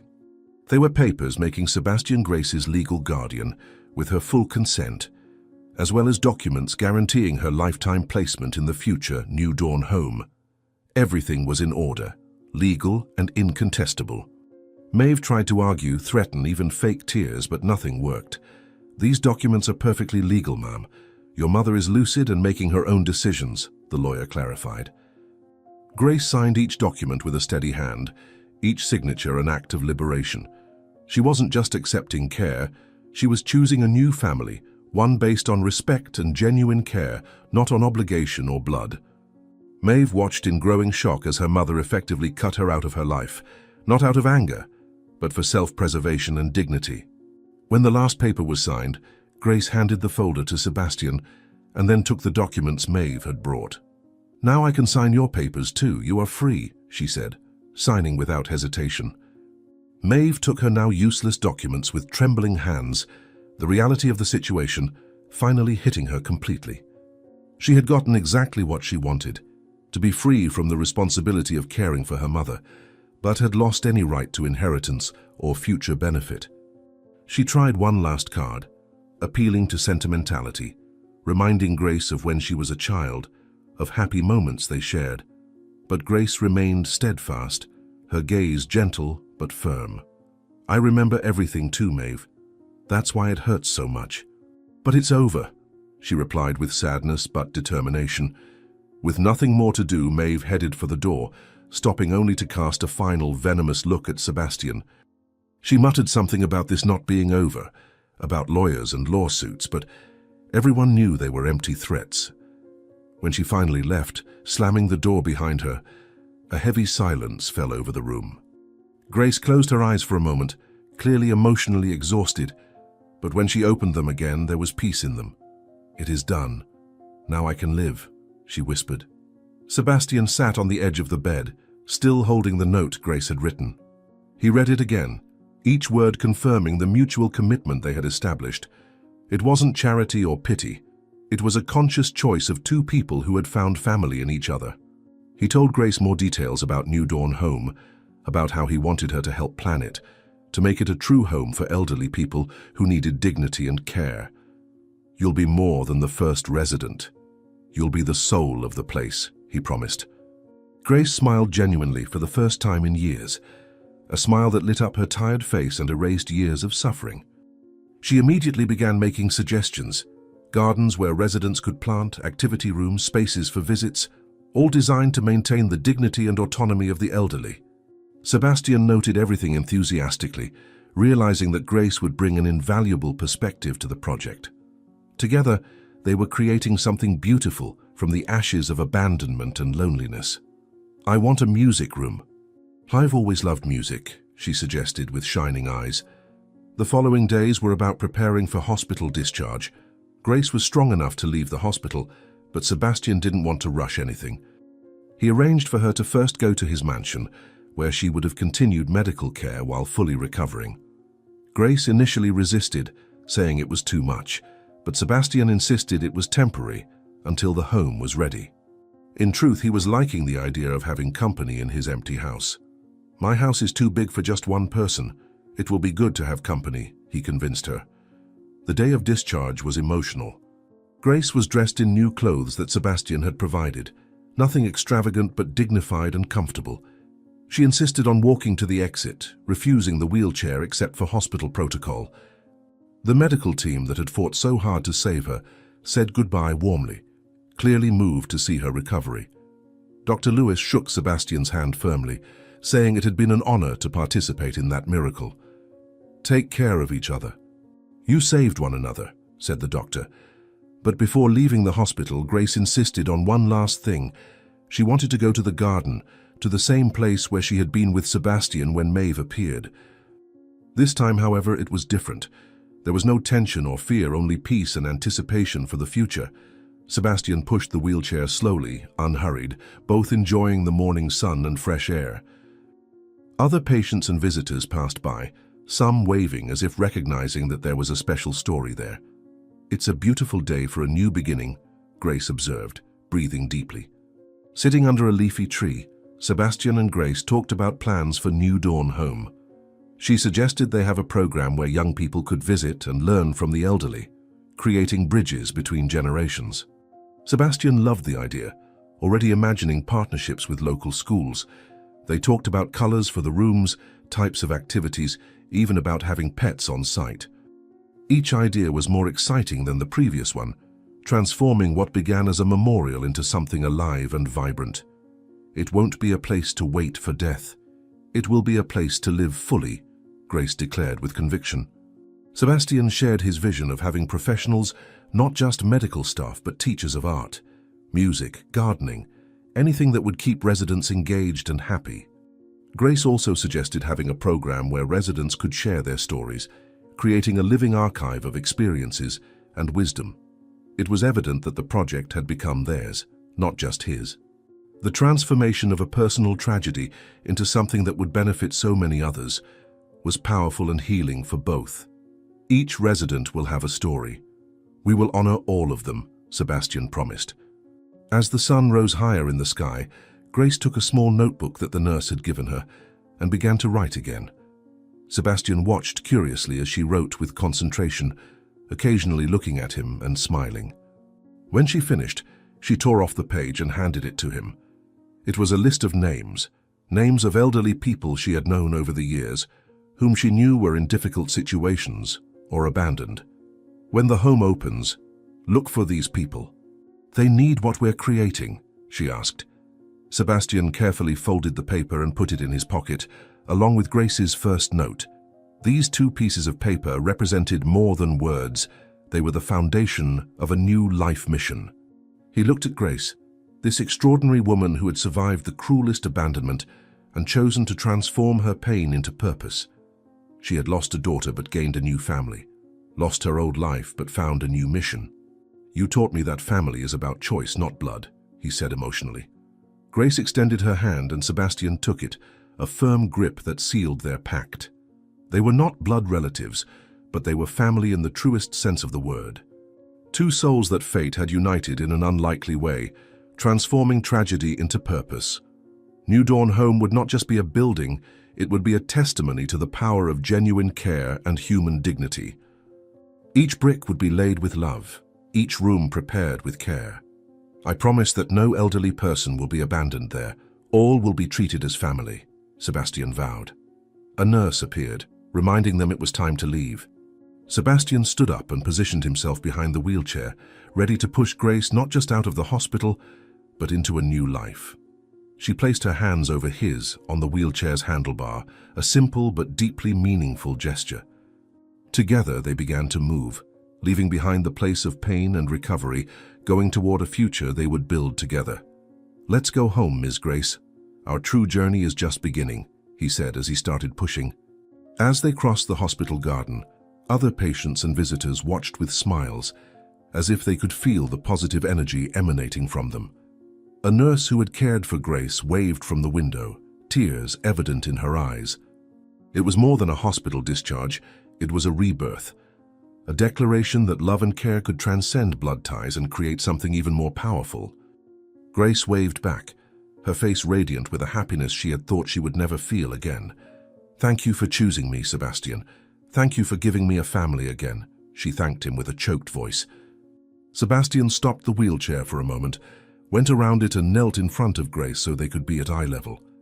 He held both her hands in his intense and sincere gaze conveying the depth of his commitment. The words he said next were not planned. They came straight from his heart, true and powerful in their simplicity.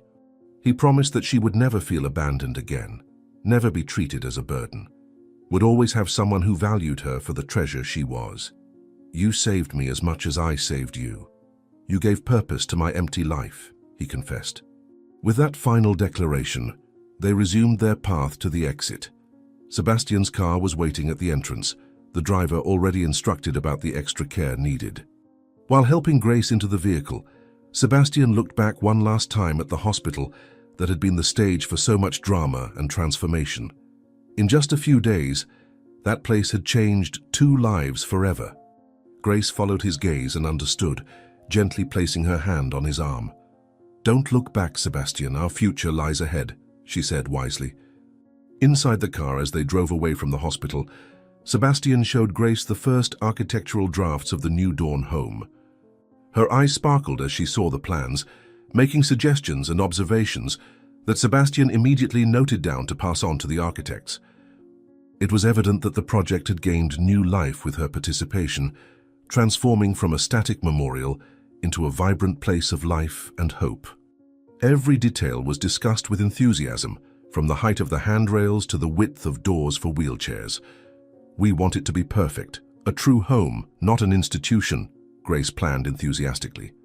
The journey to Sebastian's mansion was filled with conversations about the future, about dreams that both had abandoned but now rediscovered together.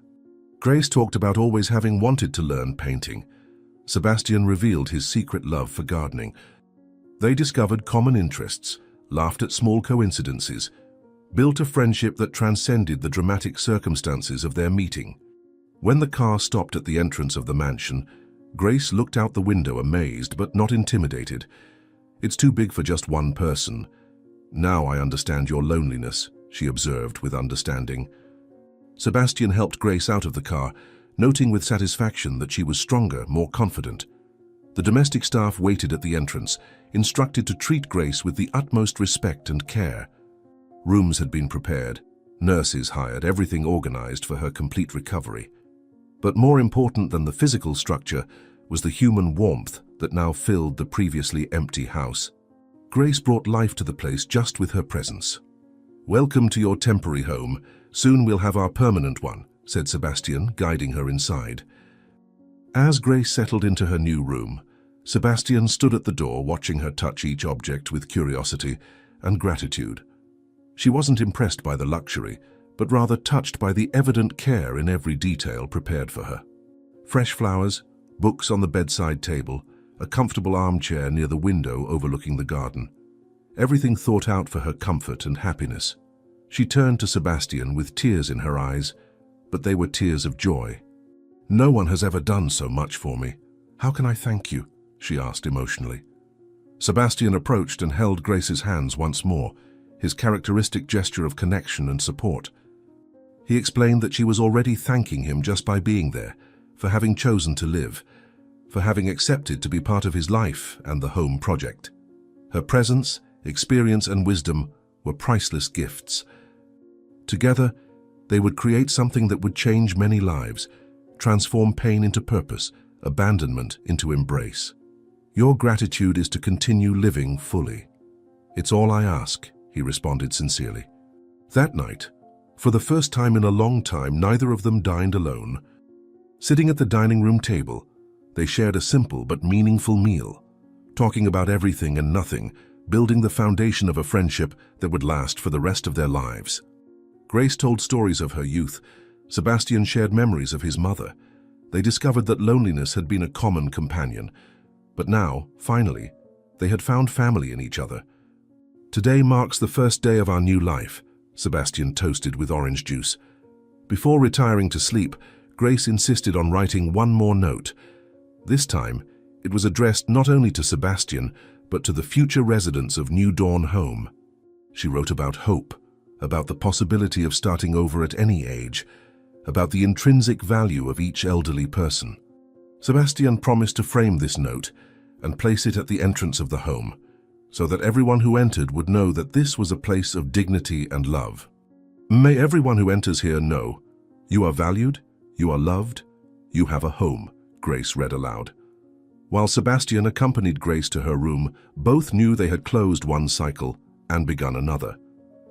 The abandonment in the forest, the dramatic rescue, the fight for life in the hospital, the confrontation with Maeve, everything had led to this moment of peace and renewed purpose. The note that changed everything wasn't just the words Grace wrote, but the choice they both made to transform tragedy into triumph. "Good night, Miss Grace. Sleep knowing that you are loved," Sebastian wished. Grace stopped at her bedroom door, turned around and for the first time hugged Sebastian. It was a long embrace full of gratitude, forgiveness, hope, and familial love. When they separated, both had tears in their eyes, but also smiles on their faces. The future stretched ahead full of possibilities, of lives to be touched, of stories to be honored. New Dawn Home would be more than a project. It would be a living testimony that it's never too late to find family, purpose, and happiness. "Good night, son of my heart." "Thank you for giving me a reason to continue," she replied, entering the room with a final smile. 2 years had passed since that fateful morning when Sebastian found Grace abandoned in the forest. The sun shone gloriously over the lush gardens of New Dawn Home, inaugurated exactly 6 months ago, with a ceremony that gathered authorities, press, and dozens of emotional families. Sebastian walked through the wide, bright corridors, observing with satisfaction every detail that he and Grace had planned together during months of careful preparation. The walls in soft shades of yellow and green conveyed warmth and life, while large windows allowed natural light to bathe all the spaces. The sound of laughter came from the recreation room, where a group of residents played cards animatedly. "Good morning, Mr. Sebastian. Miss Grace is in the rose garden as always," greeted a smiling nurse. Sebastian smiled upon hearing about the rose garden, Grace's favorite project that had become the heart of the home. She had insisted that each resident have the opportunity to plant something, creating a community garden that now flourished magnificently. As he walked through the corridors, Sebastian greeted each resident by name, knew their stories, their preferences, their dreams still alive despite their advanced age. Mr. Roberto, 83 years old, was painting in the art room, fulfilling an old dream of expressing himself through colors. Miss Carmen, 79 years old, taught knitting to a group of young volunteers who came weekly to learn from the elderly. "This place has more life than many family homes," thought Sebastian with pride as he observed all that activity. Upon reaching the garden, Sebastian found Grace exactly where he expected, sitting on her favorite bench among the rose bushes, reading to a group of children from the local school who visited the home every week. At 80 years old now, Grace had completely transformed. Her white hair was elegantly arranged, her face showed smile wrinkles instead of sadness, and her eyes shone with a vitality that seemed impossible 2 years ago. She wore a light blue dress that Sebastian had given her as a gift on her last birthday, and a golden rose brooch that was her most precious object, a gift from the residents on Inauguration Day. "And then the prince discovered that true wealth was not in gold, but in the love we share," she read with a clear and engaging voice. The children listened, hypnotized, completely captivated by the way Grace told stories. When she finished, they applauded enthusiastically and began asking questions about the story, about Grace's life, about the home. A small girl with curly hair asked if Grace was a real princess, to which she responded with a crystalline laugh that warmed Sebastian's heart. Grace explained that all people could be royalty if they treated others with kindness and dignity. The children then ran to hug her before moving on to the next activity with other residents. "Come back next week. I'll have new stories to tell," she promised, waving. Sebastian approached and sat next to Grace on the bench, a daily ritual that both maintained religiously. They remained in comfortable silence for a few moments, enjoying the gentle breeze and the scent of roses that Grace personally tended to. The garden had become a perfect metaphor for their lives. From abandonment and near death had blossomed something beautiful and full of life. Grace took Sebastian's hand, a gesture that had become natural between them, conveying without words the deep affection they shared. "The children asked me today if you're my real son. Know what I answered?" she said with a mischievous smile. Sebastian laughed, well acquainted with the sense of humor that Grace had recovered, and that was now one of her most charming characteristics.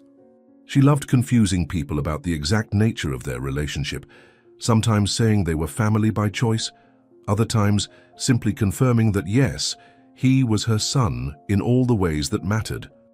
The truth was they had built something unique, a family based on mutual respect, genuine care and unconditional love. Legal documents stated that Sebastian was her guardian, but the reality was much deeper and more meaningful. "You said I'm the best son a mother could choose," she answered, squeezing his hand.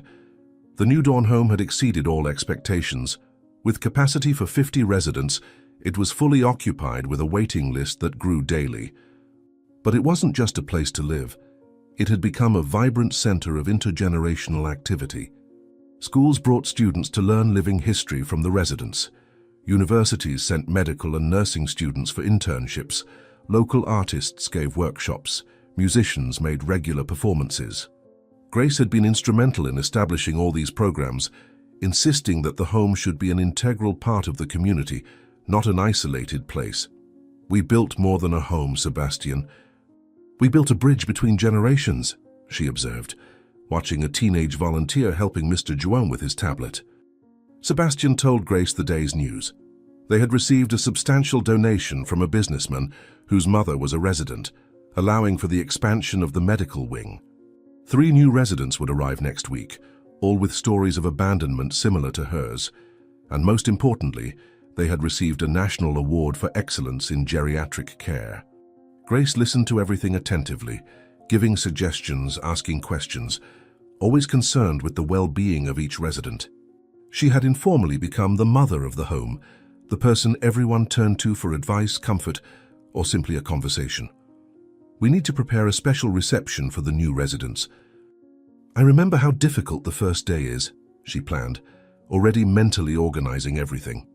Grace's physical transformation over the 2 years had been remarkable.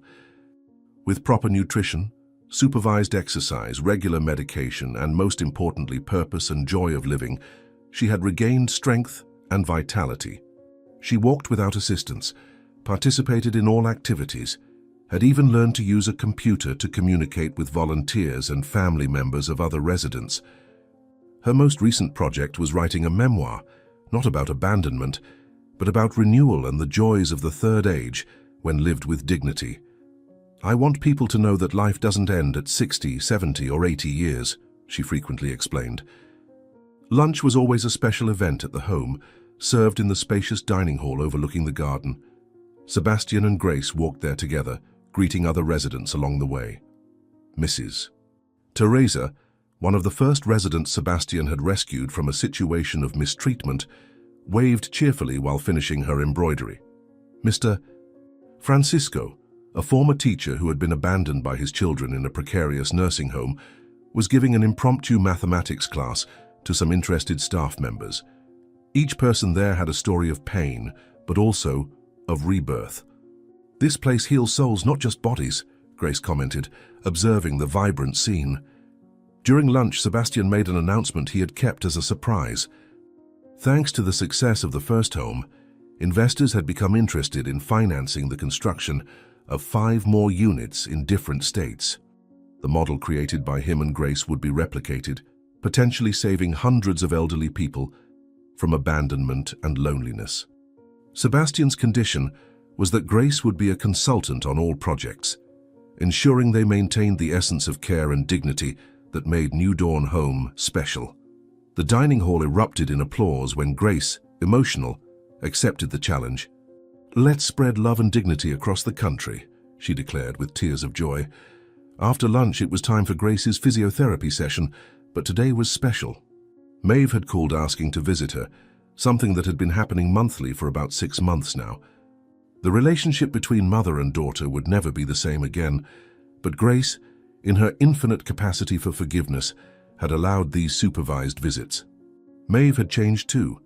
The weight of guilt and the therapy that Sebastian had subtly financed had taken effect. She arrived punctually, bringing flowers and a homemade cake, small but significant gestures of repentance. "Hi, Mum. You look beautiful today," said Maeve, genuinely admiring Grace's vitality. The meeting was cordial, with Maeve talking about her work, her therapy, her efforts to become a better person. Grace listened attentively, offering kind words but maintaining healthy boundaries. She had forgiven Maeve, but forgiveness didn't mean forgetting or putting herself in a vulnerable position again. Sebastian observed from a distance, protective but respecting Grace's space to manage her own relationship with her daughter. When Maeve left after an hour, Grace sighed with relief, but also with a certain peace. "She's trying to change." "That's something," Grace said to Sebastian, who approached after Maeve's departure. The afternoon brought one of Grace's favorite activities, the storytelling session with the other residents. Each one shared memories, experiences, wisdom accumulated over decades. Today, Mr. Antonio, a former airplane pilot, told about his adventures through the skies of Brazil.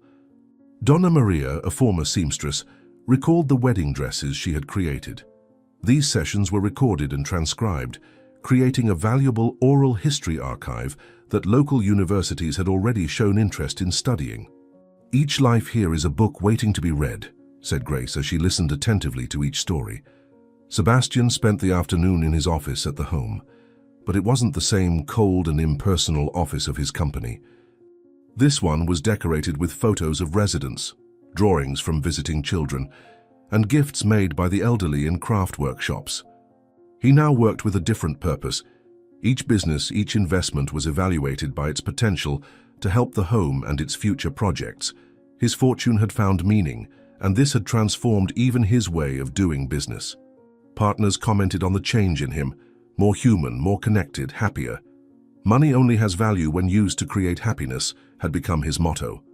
The evening at New Dawn Home was magical. Residents gathered on the terrace to watch the sunset, a tradition started by Grace and now sacred to everyone. Comfortable chairs were strategically arranged, blankets distributed to those who felt the cold more, and tea was served while everyone appreciated the natural spectacle. Soft conversations flowed. Some people meditated silently, others simply absorbed the beauty of the moment. Sebastian and Grace always sat together, sharing a blanket, like grandmother and grandson who had chosen to be. "Each sunset reminds me that I survived to see another day," Grace reflected softly. After dinner, there was a special presentation in the home's auditorium. An amateur theatre group formed by the residents themselves would present a play they had rehearsed for months. Grace was the director, using her creativity and patience to extract surprising performances from people who had never thought of acting. The play, collectively written, told the story of an abandoned garden that blooms again with care and love, an obvious but powerfully executed metaphor. The audience, made up of staff, visiting family members and residents, gave a standing ovation at the end. "You've proven that talent has no age," someone shouted from the audience. Later, in the quietness of the night, Sebastian and Grace sat in the home's library, their favorite place for more intimate conversations. The walls covered with books created a welcoming atmosphere, and the electric fireplace provided comforting warmth. Grace was finishing another chapter of her book, and Sebastian read the sections already written, amazed at the eloquence and wisdom of the words. The book wasn't just about her experience, but about all the stories of overcoming she had witnessed at the home. "I want the world to know that the abandonment of the elderly is an avoidable tragedy," she explained about her motivation. The conversation naturally drifted to reflections on the past 2 years. Grace recalled the moment of despair in the forest when she thought she would die alone and forgotten. Sebastian shared about the inexplicable sensation that led him to her, something that even today he couldn't explain rationally. Both agreed that greater forces had conspired to unite them, transforming individual tragedy into collective benefit. New Dawn Home was living proof that good could emerge from evil, that love could flourish where once there was only pain. "If I had to go through it all again to get here, I would," Grace confessed, surprising even herself. Around 10 o'clock, when most residents retired, Sebastian accompanied Grace to her room. It wasn't just any room, but a suite specially decorated with her personal belongings, photos of the new family she had built at the home, and a privileged view of the rose garden. She had insisted on not having special privileges, but Sebastian had been unyielding. She was the co-founder of the home and deserved recognition.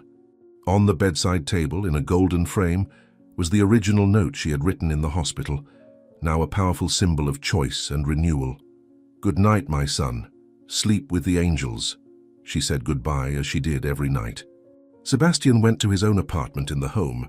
He had sold the mansion and built a modest residence on the grounds, preferring to always be close.